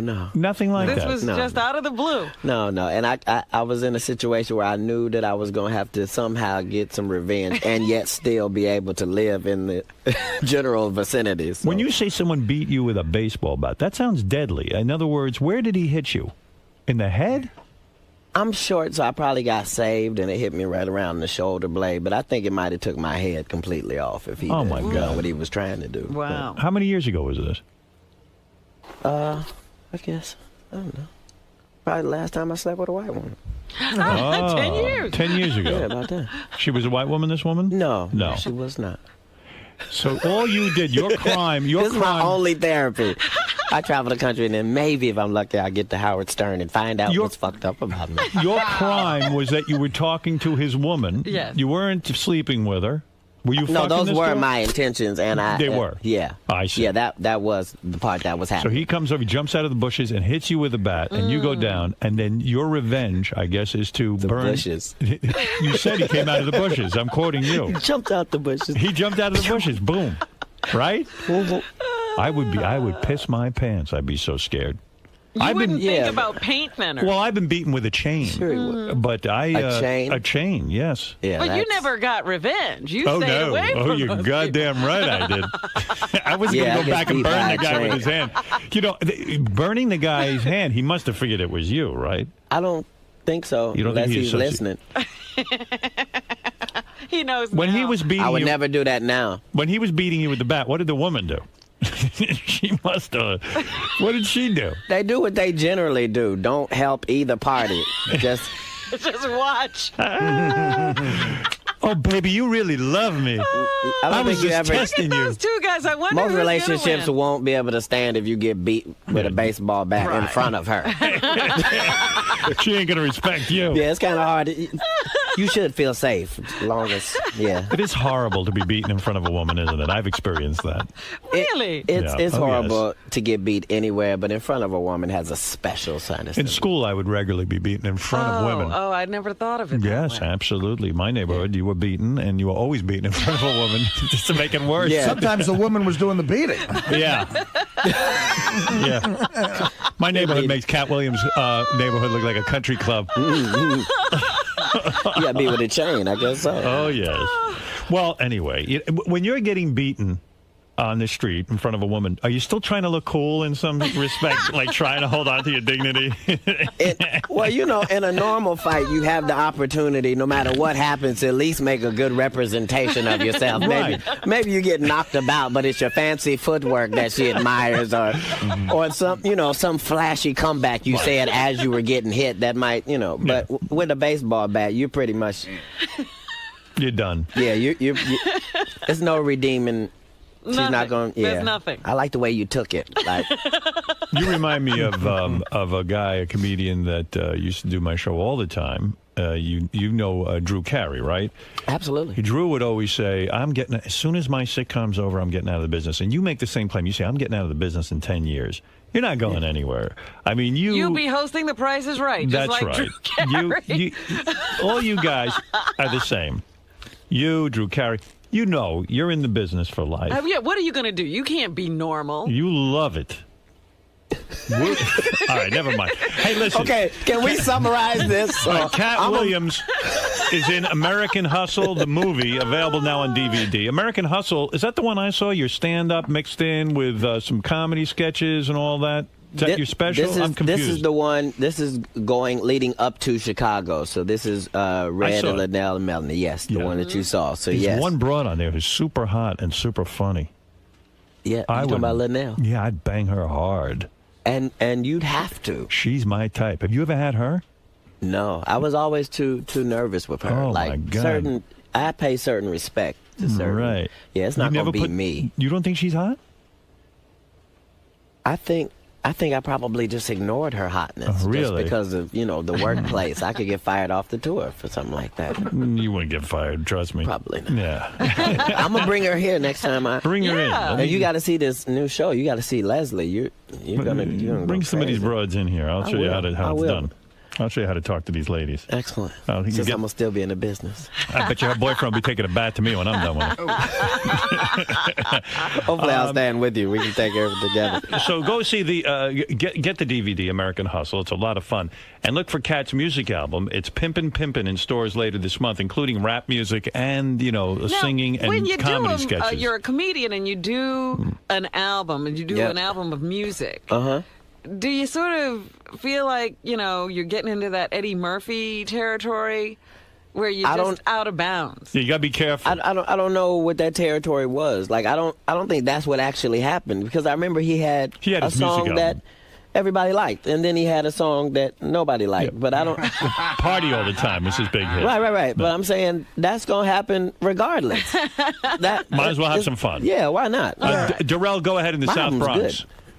Hey, Howard, how you doing? My brother there. Let me ask you something. Do you ever think about the kids that are beaten to get those diamonds you're wearing?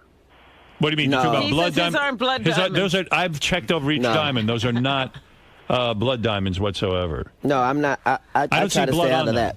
that. Let's go to Mark in New Brunswick for Cat Williams, who's celebrating his American Hustle being out on DVD and Cat's new music album. It's Pimpin' in stores later this month. You can check out Cat on catwilliams.com with a K. And MySpace. And MySpace, Hey, too. now. Yeah, hey now. Hey, Cat. What's going on, do you sir? Smoke weed? Do you do heroin? Do you overeat? Do you miss work? You doing any drugs? No, What do you no drugs? heroin. What do you like? You smoke Little weed? pot? That's medicinal. You like to smoke some weed? What are you taking it for? Heroin, no, haven't done that. Never tried a coke? You into coke at all? Never did that. I never. But that's because, the background. But when you're homeless, you don't see the party side. You don't see people on cocaine having a great time. You see them, laying in the alley, and you ask them what happened, and they blame it on that. So I never. Right, you never got into that. No, never did that. Pete in Pittsburgh, go ahead. You're on with Cat. Hey, Cat. What's going on, you're very sir? funny. Thank Great you. interview going on right now. But I do not believe that you ever got hit with a bat. I think that's bullshit. Why? Why do you say that, Pete? Well, he's like, I talk too much. Got the advantage. If you were short, I think you get hit in the head before you would the shoulder. I think he's lying about Why would he lie about something like that? That's silly. To give him street credibility. Do you realize that I appreciate that? Like, I don't understand what kind of street credibility you get from being hit with a bat. But how would that give you street credibility? I don't even believe the guy was homeless for all those years, just living behind a library. You're having a hard time. You actually believe that I grew up in a mansion, correct? No, I think. Well, what do you think? You might have had some struggles. You might have been out on your own on the summertime with your buddies, but you went home eventually. You weren't out there for 4 years. I was actually out there longer than 4 years. Well, why would you think Cat would lie about? I guess it's hard to see a guy as successful as this and funny and think that he did all that, and to think that at one point in his life he was down on his luck. I mean, you always amplify your act. That's what he's doing. I respect it. And real briefly, what do you think about Artie? Wait a minute, did he just? He just said you. What I think about what? What do you think about Artie Lang? Do you respect him as a comedian? Do you think he should be a high-paid guy, or do you think he's average? Artie. Artie is actually a real comic, so I have to kind of give deference because I know that it's a craft, and I'm already talking to somebody who doesn't believe the simplest parts of my life, so I wouldn't. So in other words, when you compliment Artie, no one should believe that either. Yeah, you so can't win. You can't. I guess win. I'm not going to win either way. I actually like Artie. I think anybody should be high paid. Thanks for trying. Bill, go ahead in Huntington Beach. You're on with Cat. Hey, guys, how you doing? Good. Hey, Howard, stop being his accountant, man. He's a funny dude. He can spend the money however he wants. All right. I appreciate that. Thank you. It's going to be my last day. Just want to make sure I'm off saving his jewelry money. now. That's all. Well, Kat, it's always good seeing you. There's It's so always much, great to be here. going on with you, and I'm very, very happy for you and your success and all these movies and albums and DVDs. It's exciting. I'm happy for a guy who was homeless and now is doing well. I really am. Thank you. I appreciate it. I mean, to be the second highest grossing comedian of 2007 is no small accomplishment, and to build up a following, and I know how difficult that is, and that's a great testament to your talent. And I appreciate you for being a benchmark. I'm a big fan. American Hustle. Lots of people don't understand. American Hustle has a new meaning when you think about it. What, have people said something to you? Well, about Stern? being on this show? Yeah, of course. Well, what do they say? This is not. They don't ever expect you for this to be something that you enjoy, like the Howard. It's gonna be horrible. I don't get it. People can't believe it. No, never. People think I'm a horrible man, don't they? Yeah. They do. Wow. They think I'm nuts. Yeah. It's always amazing to me, the perception out there. You know, my show, it's like a prostate exam. People go, well, I go because I got it, but it's horrible. Right. It's like colonoscopy. You know, Kat, I don't understand any of it. Yeah. You know, I don't think we should. No, I'm not going to try to. If we thought like them, look where we'd be. Kat, Hey. good to see Howard again, man. Always. You're never gonna get another Howard Stern, ever. He's the original. The only. Kat, you know, a lot of comedians come in here and they get really nervous and sometimes they freeze up. What's the secret to staying loose with Howard? Howard's a public official on the highest form, so he's going to ask whatever question he wants to, and the answer is going to be what the answer is. And the one thing you can't do to Howard Stern is lie.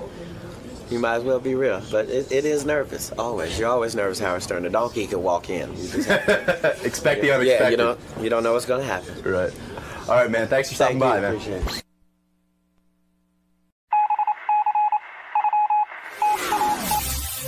This is the best of the wrap-up show. A recap and behind-the-scenes look with John High and Gary Dell'Abate. The best of the wrap-up show begins now. Hey, it's Gary Dell'Abate. On Tuesday's wrap-up show, Ronnie the limo driver came in and we talked about his poem that he read at the holiday party. Ronnie's still not really understanding how he insulted Howard. And then we talked a little bit about Ronnie and Doug Goodstein had a little bit of a disagreement because he thought that Doug threw him under the bus, and that turned into the whole thing. Here's how it all went down.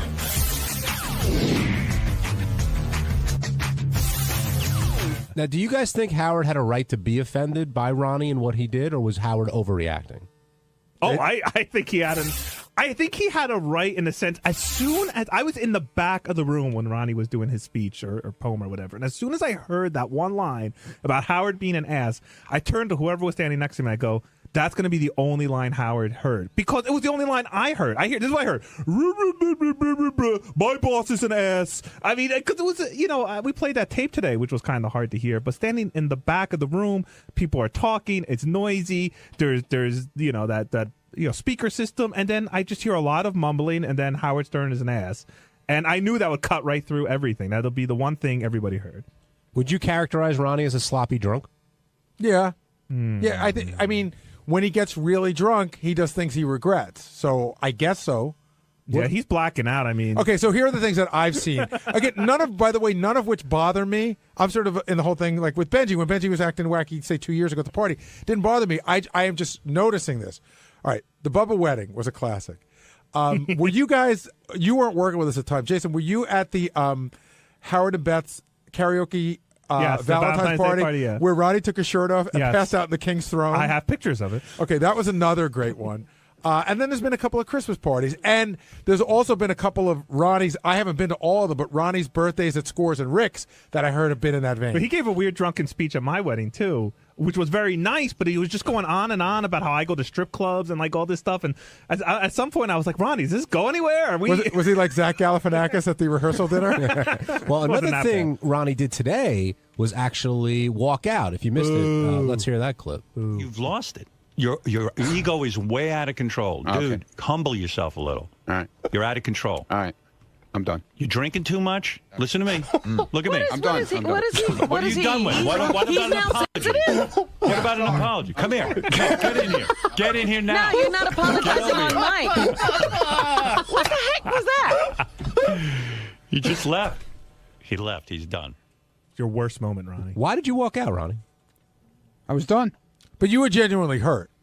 And surprised, right? Ambushed. Well, I would say blindsided. Yeah. You didn't see it coming today, did you? No. But the funny thing is, everybody else did. Okay. All right. But I knew you didn't, and I knew that. Well, I know that feeling. I've been in your shoes. You feel so blindsided that you feel stupid, and you want to leave. Yeah, exactly. I don't want to hear anymore. Just walk out. When you went through your poem, and JD read it, you wrote it, were you worried about that ass line and being crass, or did you think, oh, he'll know I'm just kidding around and, just being yourself, I guess? Yeah, well, basically, if you listen to the end of it, I was complimenting him. but he doesn't get that. He just like. Well, how is it a compliment if you say some people I think said you're an ass? some people. I didn't say me. I didn't say Gary said it. I didn't say you said it. I said some people, meaning it could be anybody that media said it. people, whatever people that always who's made fun of him and said he was shit or whatever on the air. The Pope. Whatever. Then I said how everybody here loves him, but that didn't translate into his head, I guess. I was insulting him and his wife, which I don't get at all. I'm sorry. Well, the only thing he heard was you calling him an ass. I mean, I didn't call him an ass, John. All right, JD called. Well, JD, no, I didn't call. If you read the fucking goddamn poem, John, I didn't say, Howard, you're an ass, did I? I said some people call you an ass. Well, Fred said. I didn't say me. Fred said he had read it before. You showed it to him and told you might want to think twice about that. He never told me to take the ass part. I never said John was a pedophile. I'm just saying some people say John's a pedophile. Thank you, Sal. No problem. But JD, when you were reading it, you told me that you thought twice about that line. You thought Ronnie may get some shit for that. Yeah, it was definitely one of the odder parts of the poem when I did the first read through of it. But listen, I was just trying to power through it. I didn't want to. I wanted to be as entertaining as everything was made it out to be. Do you think Howard has a right to be offended by what Ronnie did or how he acted? I can see how Howard is offended, but I can also see how Ronnie was trying to. I can see how Ronnie wasn't actually. He was trying to say something nice, but in a weird way. I can see where both points of views are. It seemed to me just like listen, if Howard, I could understand now Howard's point of view about it. At the time, I didn't realize it at all. It just seemed more like a roast kind of thing. But hey, some people say this, but we all love you. That's what it seemed like to me. I think we're learning that it actually takes talent to write poetry, and that words are a tricky thing, and that it's all about how you arrange you've heard them the last fucking poem out of me around here. You're done. That's for sure. You're done? I'm done, man. What made you decide that? What are you kidding me? No, Are you fucking kidding me? Your balls get busted all the time. Yeah, and but now this is all like of a sudden you're folded I up. insulted his wife. How did I don't even know how I insulted his wife. I can tell you. We can tell you How? that. Because they've been together a long time, and you 10 called years. her his new wife. I did not. Yes, you did. I did not. Yes, you did, It's on tape, Ronnie. that's what it is. That's your blackout Those are your speech. Ronnie. You said your new wife, Ronnie. and I think that's a little sensitive in the sense that he's been with her for 10 years. Wait a minute. Ronnie, wait. You blacked out. It wasn't part of your poem, but when you came back to give a speech, Yeah. Your second one. yeah, you absolutely said that. We know because the reaction of everybody in the room was like, "What did he I just think say?" you called her a chippy or something. Oh, no, that's No. what Scott's No, wife no. called you. It was right before you fucked Robin Salem at the party. That was also funny because I had heard. Tell me not to get too many. You subjects. ask me whatever you want, Gary, because I had heard that this might be the last time you have me on the air. Okay. I had heard that you said before Scott's wife got there that she better not start with me. I don't want not taking any shit from her. If she fucks with me, I'm going to give it right back to her. And then, like 30 minutes later, you guys were dirty dancing. Yeah, because first of all, I wasn't the one who was really hurt by the whole thing. It was Stephanie who was hurt by it. But what happened that she didn't give you any shit? I guess did she apologize? She apologized to me, and she also apologized to Rachel for last year. All right, so that's cool. What about the Stephanie? Yeah. Oh, yeah. Yeah, and to Stephanie. So it was all water under the bridge. See, but we didn't know any of that. Yeah. Worked it was it out on the dance well. floor. You guys didn't have cameras. Now, what You had to happened? Follow me around. No, you wouldn't Why? come in this morning because you were still mad at the other thing. Now, why did Howard think you were loaded when he first got there? He said you were drunk I from wasn't. the get-go. I don't know. I didn't even do a shot. I don't know what he's talking about. I don't know. You were pretty drunk when I first got there. I wasn't drunk at all, Jason, the whole night. Well, you don't remember giving a speech? You're blacked I out. remember giving it. I just wanted to see. We went out to dinner the other night. Doug Goodstein and Richie and Ganji and I forget who else was there. And he started this whole thing with, "Do you remember the speech he gave?" And everything with him, he's recording on his phone. I mean, we're out for dinner. We're supposed to be like we're on vacation, but everything with him is the TV show. I mean, you can't have a night where you just sit there and have fun where it's not. You know what I'm saying? Well, yes and no. I understand. Yes and no, because I think you were in here a little bit about a year ago telling me everything that Ganji ate when you guys went on that shoot in Texas. Yeah, well, you asked me and I'm answering. Dude, I don't care where this story's going. You were drunk at the Christmas party. But I wasn't drunk. Yeah, yes, you were. No, I wasn't drunk. You were worse than drunk. No, I you were wasn't. No, I wasn't. oblivious. No, I wasn't. No, I wasn't. All right, if you weren't drunk, how would you categorize yourself? I was high, having fun. Okay, here's a question: if you were driving and you got pulled over, No, I wasn't driving. Would you? If you were, I would have went to jail. you would have gone to jail. But you'd be having fun. I would have went to jail, but I wasn't loaded to the point where you had to carry me out. Right. You know what I'm saying? Yeah, this guy walked out in his own 2 feet. What are we getting on Yeah, this exactly. for? Matt in Syracuse, you're on the wrap-up show. Hey, John. Hey, Gary. Love the show. Thanks, Matt. What's up? What's your question? No question. It's just rip Ronnie's ass apart. There's no question. No, go ahead. Make your comment, Matt. In fact, I think I'm ripping on Howard because I think if Howard's got such a problem with Ronnie's behavior, he continues to validate it by putting him on the air and making a big farce out of everything. If Ronnie needs to shape up, Howard's got to be the one to say something about it.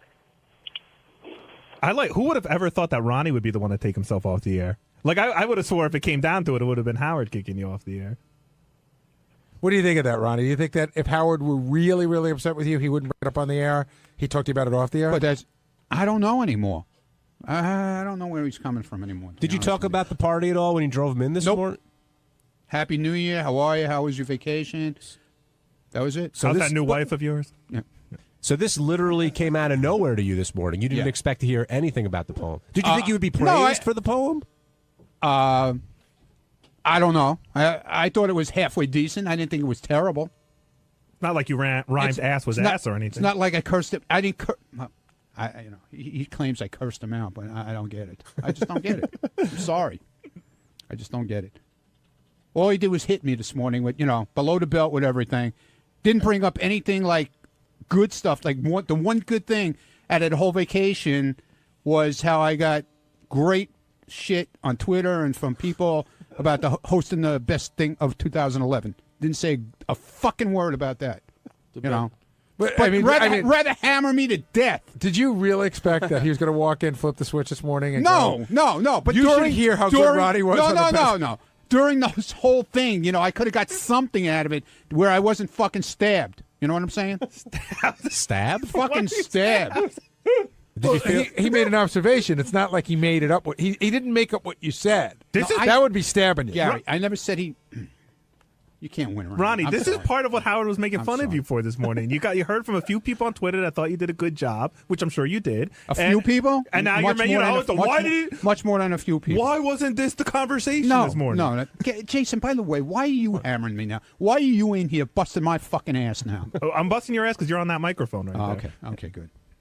This was your part of your plan too, right? Yep. What? John called me last bring night. him in here. It is never part of my plan to have Jason in here. Right. Never. All right, whatever. He actually rolled in on his own. Whatever. But Hey, why did Ronnie's getting some good tweets right now. Hold on. Yeah. Oh, yeah, I'm getting great tweets. So, Ronnie, did you expect I can imagine. when you were I haven't even looked, and I'm not looking. Before you walked out, okay, Howard hit you a little bit, but did you expect like Robin or Fred or JD was in there? Did you think he'd have your back?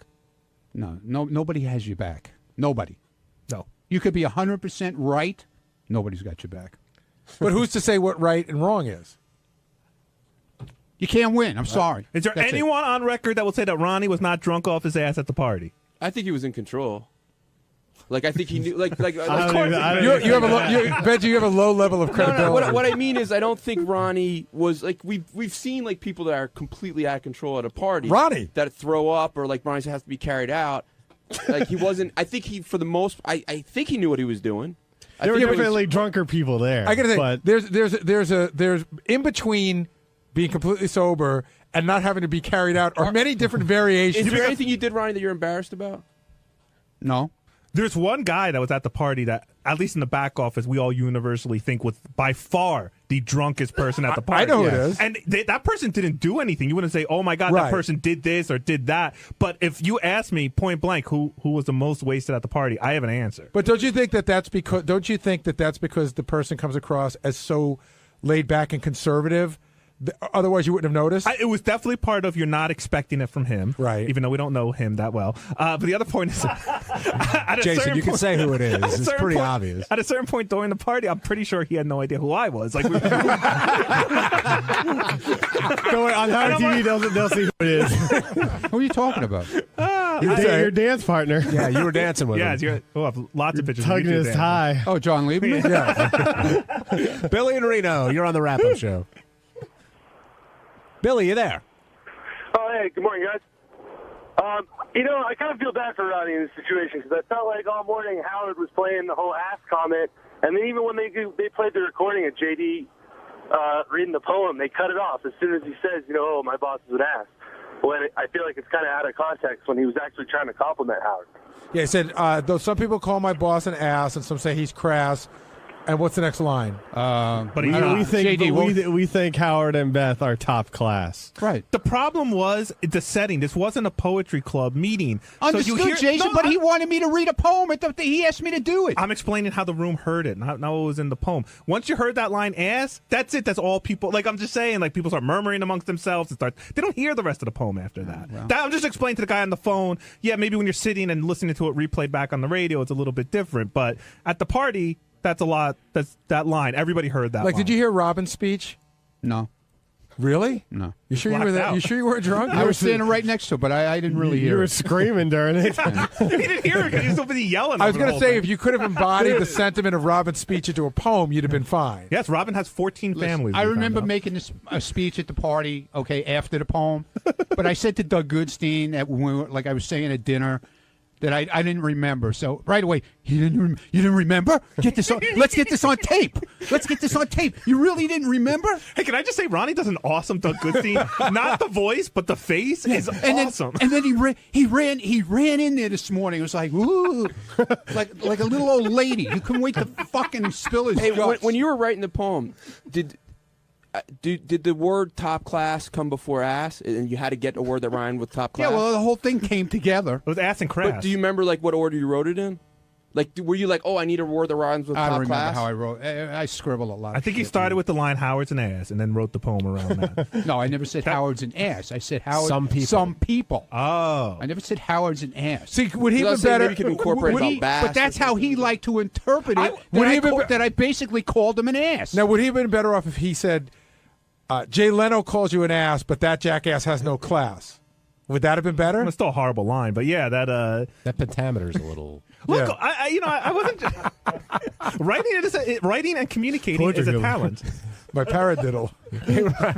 Ronnie, kidding aside, it seems like you get a lot of shit on the air. We all know that, but it seems like this time you're genuinely hurt. Versus other times you kind of brush it off. I didn't do the poem to fucking insult him, and he keeps saying that I did it to insult him. So it's such bullshit. Will you talk with him about it? No. Why not? Because everything's on the air. He'll talk to me. If he wants to talk to me, he'll bring it up on the air tomorrow. But you wouldn't talk to him about it on the air today? No, because I was done. I had enough. Will you go back in if he wants you tomorrow? We'll see what happens tomorrow. I don't know. Ronnie, it seems the one you're most upset with is actually Doug. No, I'm not upset with Doug Z. I'm not that upset with him. I told him this morning, I said, we went out to dinner the other night, and you just can't go out. You can go out. No, you can't. Not with you, dude. Not with you. Because every time we go out, it's like it's a fucking TV show for you. What do you mean? You broke news to me. I knew this was going to happen today. Yeah, I knew it was going to happen because I told you. I didn't know about it, but I did know about it. You told me 2 weeks later. And I wanted to just see what the fuck you were going to do. You told me right away, can I put this on my camera phone? I got your reaction. That's what I do. Things don't only happen in the studio. Do we cover you all over the place, all over the country? But this is that out of the studio? Yeah, Duh. yeah, because that's a booked appearance. No. I'm talking we were about out for a social dinner with girlfriends, wives, or whatever, and to you that there is no in between. It's always a TV show. That's right. The show's always on. It should be for you too. Then you know what? But we're talking about next I like time Doug's attitude. you make what? I like Doug's attitude. No, you wouldn't like it, Jason. If you're always the center of attention with this bullshit, you wouldn't like it. I would love it if I was the center. I don't think so. Doug, if Ronnie said to you, don't invite me anymore. If Ronnie said to you, your hey Doug, outside things. Hey Doug, no, I'll stop, Ronnie. I know you're sensitive to it now. I'll give you tissues next time. No, I don't need tissues. But if, I don't need tissues, dude. If this came up as it did in your dinner conversation, and Ronnie said to you, "Hey, I don't want a camera on right now," would you turn it off? Or do you know? Yes, I would. No, you would. No, and you wouldn't. And just so you know, the 10-second clip of video that I shot that we're talking about of saying when I took out the thing on the cell phone, I said, "So Ronnie, you didn't know about the you made a speech. I just wanted to get his reaction because I know it was going to come up today." That's it. It's 10 seconds. I won't even use it. I'm going to erase it. I'll erase it right in front of your face. How about that? How about it? Well, I wish you. I'll I wish. Can you- I wish. can- I wish the pace was more like you. Can I tape you erasing it? Yeah, but did he? Would he erase it? No. But I'll show it to you guys first if you want to see Hey, it. Ronnie. No, I won't, Ronnie. But the I'll big erase it thing if was, you I don't thought want. was, which was interesting. So you say Ronnie says he didn't remember. It was like virtual. I guess what's described as a blackout. And Ronnie, you're saying you were just that was a joke. I was saying, yeah, I knew exactly what I knew. I made a speech. I don't remember everything I said, obviously. Do you think there were moments of it that you're blacked out? No, I wasn't blacked out. Well, but what if you? I don't- just didn't remember. If you don't remember certain That doesn't things, mean what- I'm blacked out. You're blacked out. You're laying on the floor practically. if No, you're no, you blacked could out. have a blackout, which without falling on the floor, meaning you have lapses in memory. Yeah, I did. Yeah, like I didn't remember. I didn't say. I didn't remember saying about what you. Right, the new wife thing. But see, that's a blackout. Okay. All right. Yeah. No, it's not remembering. Maybe it's early Alzheimer's or something. Yeah, maybe. Early Maybe old-timers? it is. That's low. Is it really early? Gary, is it That's fair funny, for man. Ronnie to complain about Doug always having the camera on, or is that part of the bargain you make in being part of the show? I don't like these guys hang around a lot more than I do off the show, so I just figure I don't know what their deal is. I figure they got it. If, It always winds up in an argument. It really like, does. but like it does because he's got to film everything. This whole exchange, we're talking about this whole conversation with the video is about 10 seconds. And Whatever. The conversation it's still was a about camera. 2 minutes. It's still right away with a camera. Oh, can I film it? I got to film it. right, so I got to film it for the TV show. John, I'll ask you a That's question. right. And I'll we ask you a like to question. film you all over the place. We'll stop that yeah, if you want. but that's But I'm saying one thing has nothing to do you're with the missing other. the point. I'm No, saying you're missing the outside of at your appearances, we shoot you all over the place, not just at your club at No, the you appearance. don't. Yes, we do. We go out. We have cameras sometimes. We'll do other things. We'll take you around Yeah. and about. Yeah, right. Okay. But it's And if something it's part of happens- it's part of your work thing. We weren't working at all. Were we working at all that night? No. I've been invited to the lovely Goodstein household on several occasions, and none of that ended up on TV or cameras. How come? I don't know. But Ronnie, so you think it's personal? It sounds like Doug said before he taped. He said, "Can I tape this?" Right? It's like I'm fucking Doug's clown or something. Oh, You're not my personal, clown. yes, See, it I is. knew it.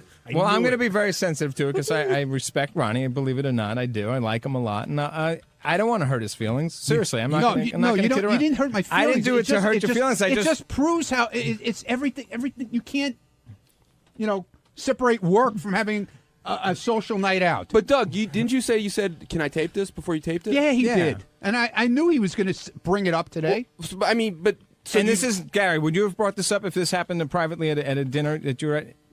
Yeah, I think I would. I wouldn't need it to tape it because my word is worth it. But I get what you were going for. I certainly would have brought it up. That Ronnie didn't remember totally. Do you feel like Doug has you on a string in some kind of way, Ronnie?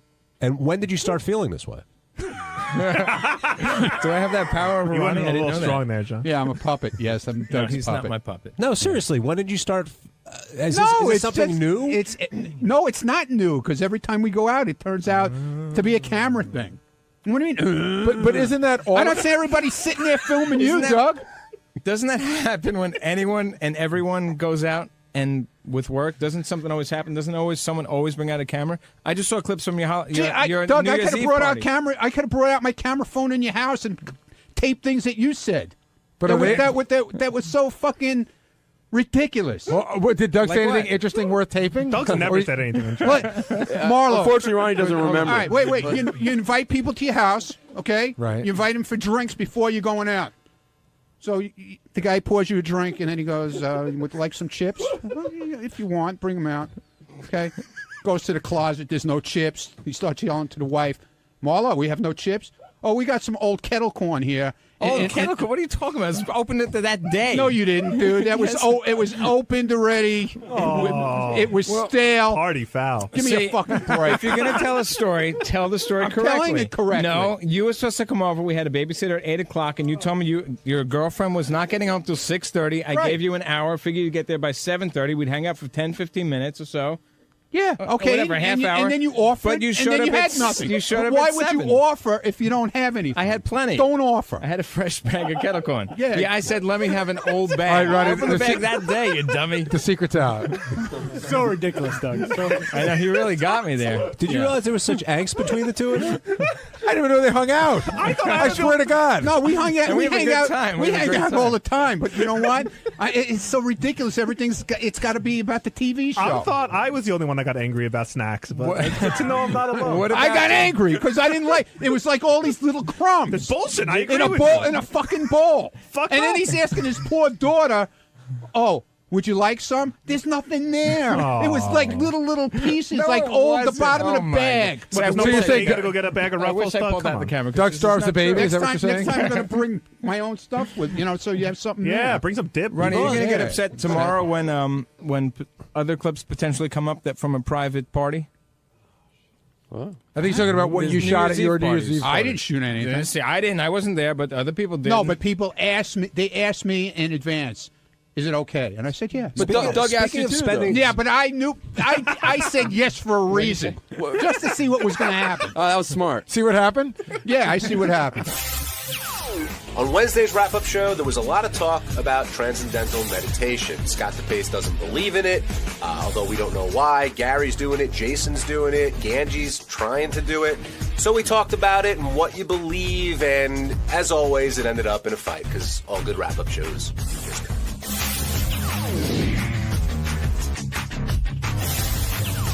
We should start off, since we have Ganji here, with the whole TM thing.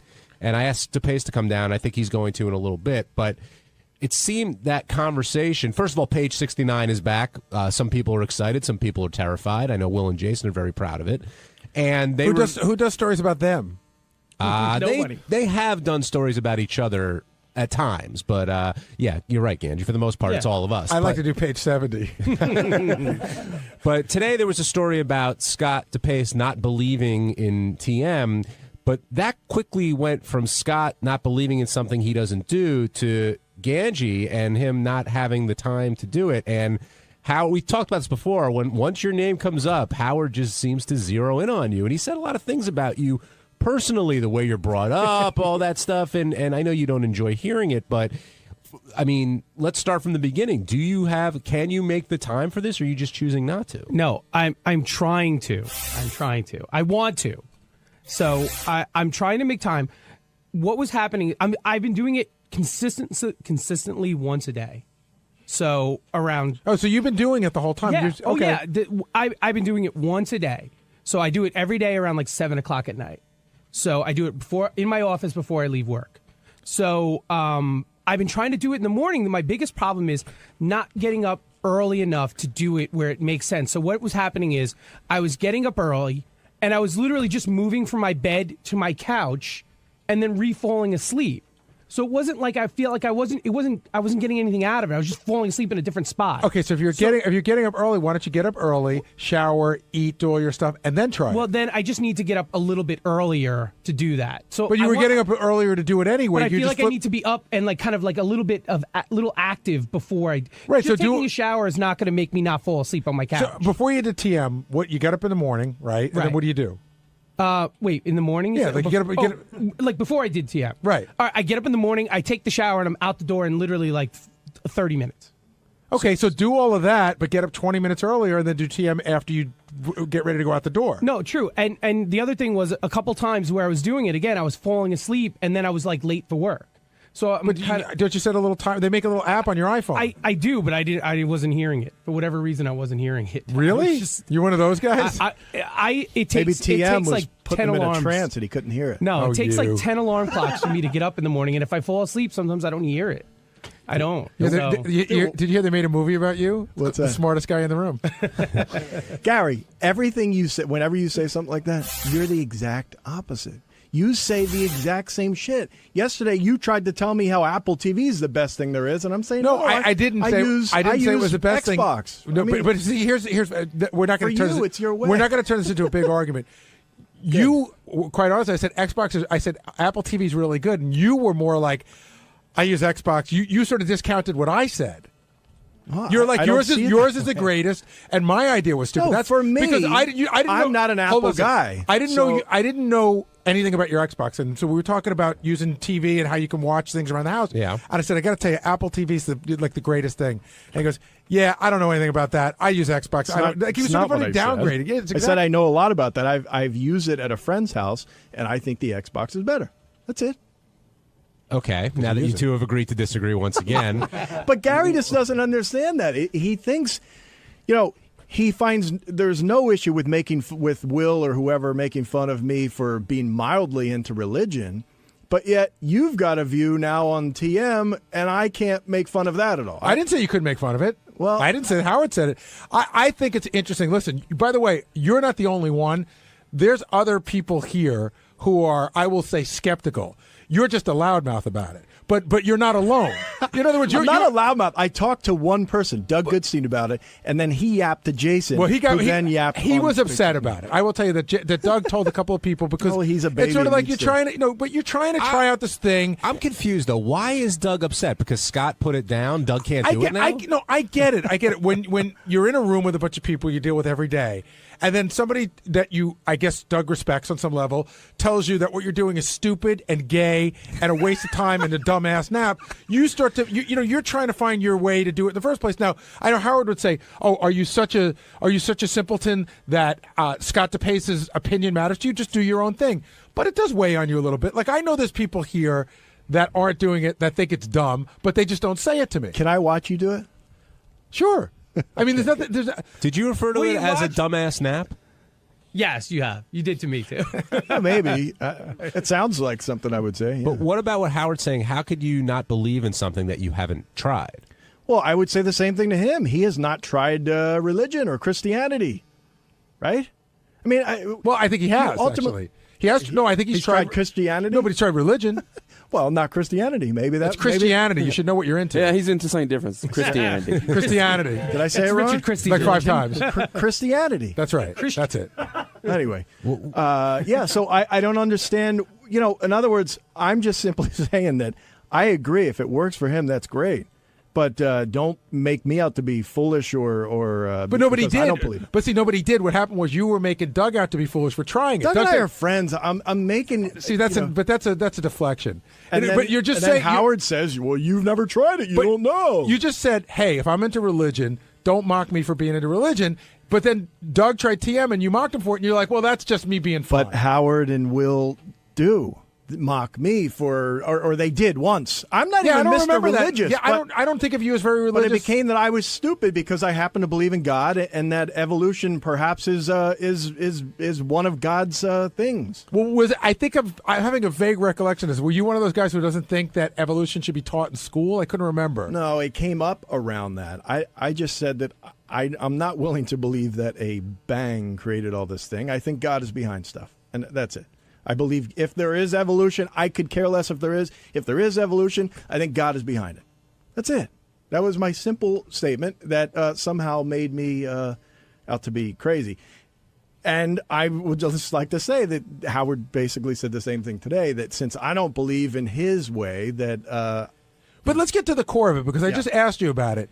You just said, hey, don't mock me for being into religion. And then I said, well, why'd you mock Doug for trying TM? And you go, oh, we're just kidding around. Listen. But you just said, what if, how do you know Will and Howard weren't kidding around with you for the sake of the air? Well, that could be. But, But you can't have it both ways. Well, of course. And Howard can't either, right? No, I'm talking about Howard you. can't Hold on. either. I'm talking about you. I'm talking about Howard. I know, but I'm talking about you. How is Howard having it both John, what do ways? you feel about it? Why don't you do it? What, TM? Yeah. Because it's not for me.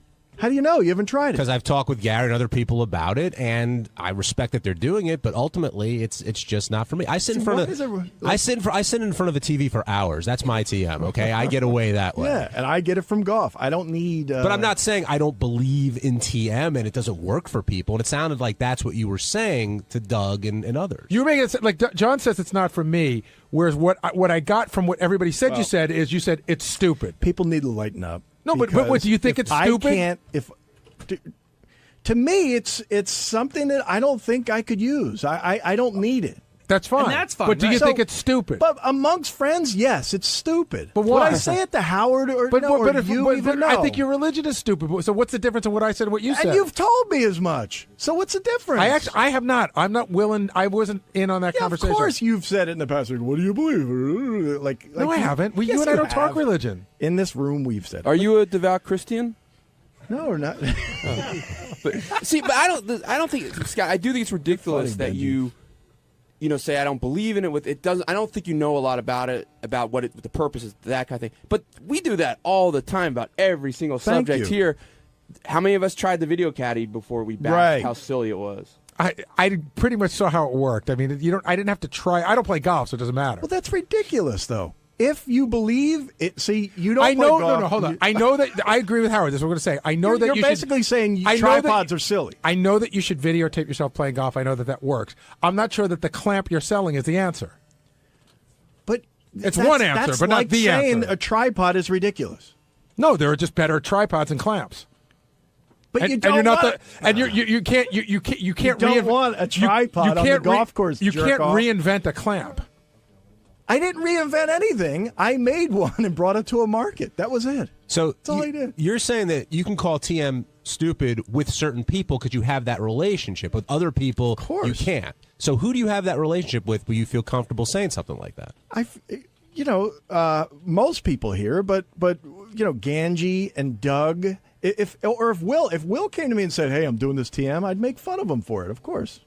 Who are you not afraid to give your opinion to? Who would you rather not give your opinion to? Well, I wouldn't tell Howard that. I don't think I would. I don't think I would even say that to you.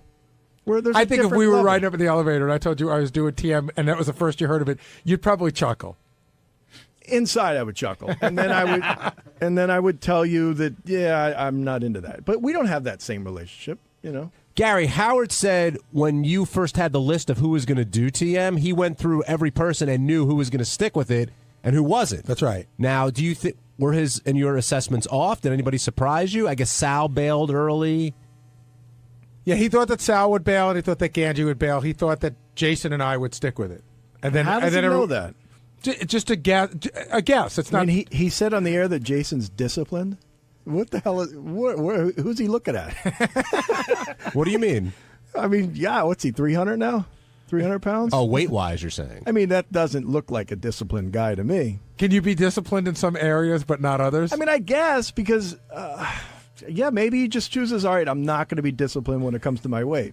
But everything else I'll be disciplined with. I don't know. Well, when he was describing everyone, he did say that about Jason. When he got to Ganji over here, instantly he knew Ganji wasn't going to do it because he can't stick with anything. Yeah, because of my weight. Yeah. He's basing it on my weight. Well, is Ganji disciplined? I don't know, man. I don't know who's. That's a no, by the way. Yeah, that's probably a no, yeah. Well, but he also said, Ganji, because of the way you were brought up, you've always been coddled. I don't understand where he gets that idea from. How was I coddled? I don't understand that. Well, I mean, I could tell you how we think you were. Right, tell me how. Your father ran a business that he did very well in, and you guys all worked for him, and you never really. I mean, did you have to work growing up except for him? Yeah, I had a paper route. I worked at Roy Rogers. I worked at a department store. Oh, that's right. You worked at A&S. Yeah. I do remember that. So you would describe yourself as just middle class, right? Yeah, we were not rich by far. Howard's under the perception that your father was a builder No. who was extremely wealthy and that you're we a were spoiled like brat. Total middle That's his class. perception. Yeah, I grew up in Queens. I grew up in a shitty neighborhood in Queens. And then you grew up in a nicer neighborhood on Long Island. Yeah, when I was 18 years old, by then I was already in college and almost out of the house. Well, So it wasn't like college boy. But that's definitely his perception. For whatever reason, he thinks that you were the spoiled brat of a rich kid. Look, a rich growing guy.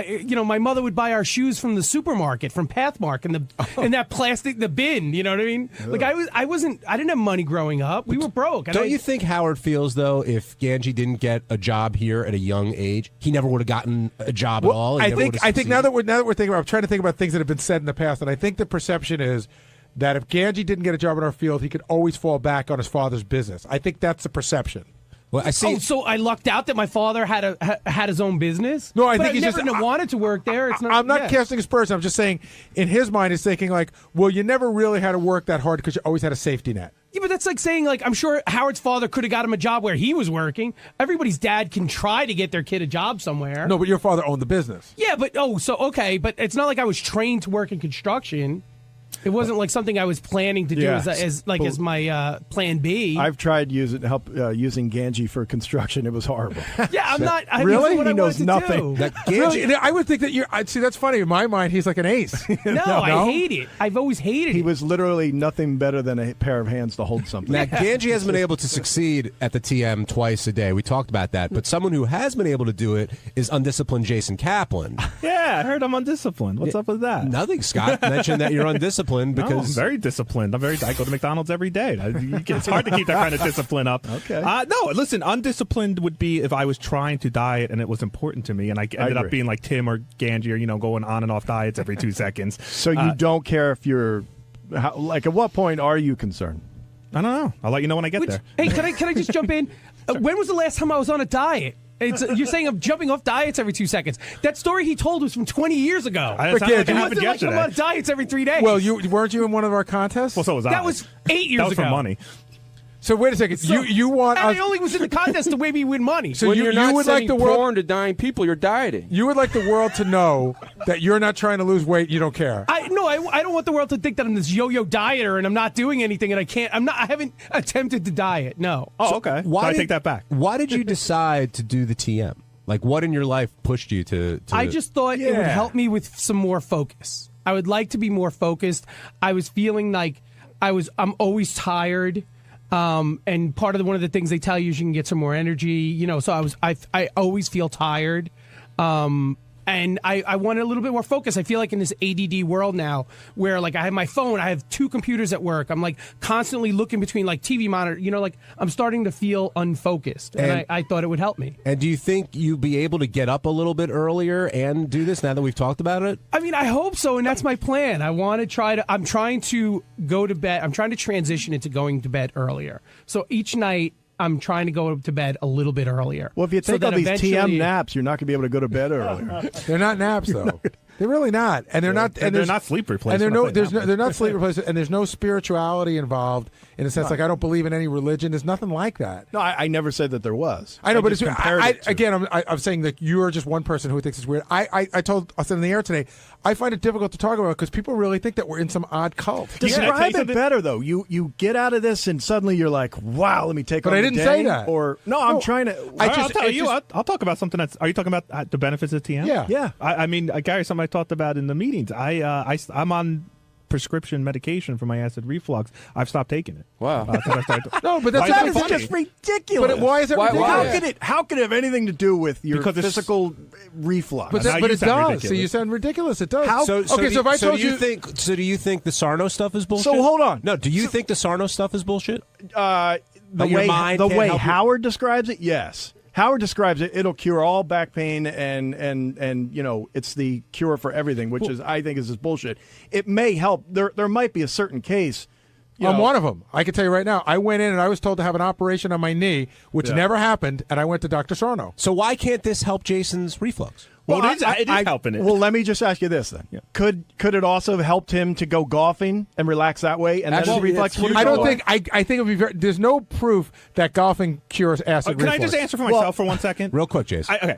I'm very stressed out. I've been taking pills since high school for my acid reflux. I do plenty of stuff to try and relax. I smoke a lot of weed. I jerk off. I watch a ton of TV, which is John's version of TM. I do plenty of. I'm not play golf, but I have my own versions of relaxing. None of them have shown any results. I have not changed my diet. I have not changed my exercise habits. The only change I've made in my life is TM, and I've stopped taking pills. Now you can say for whatever reason that's fact. That's just fact.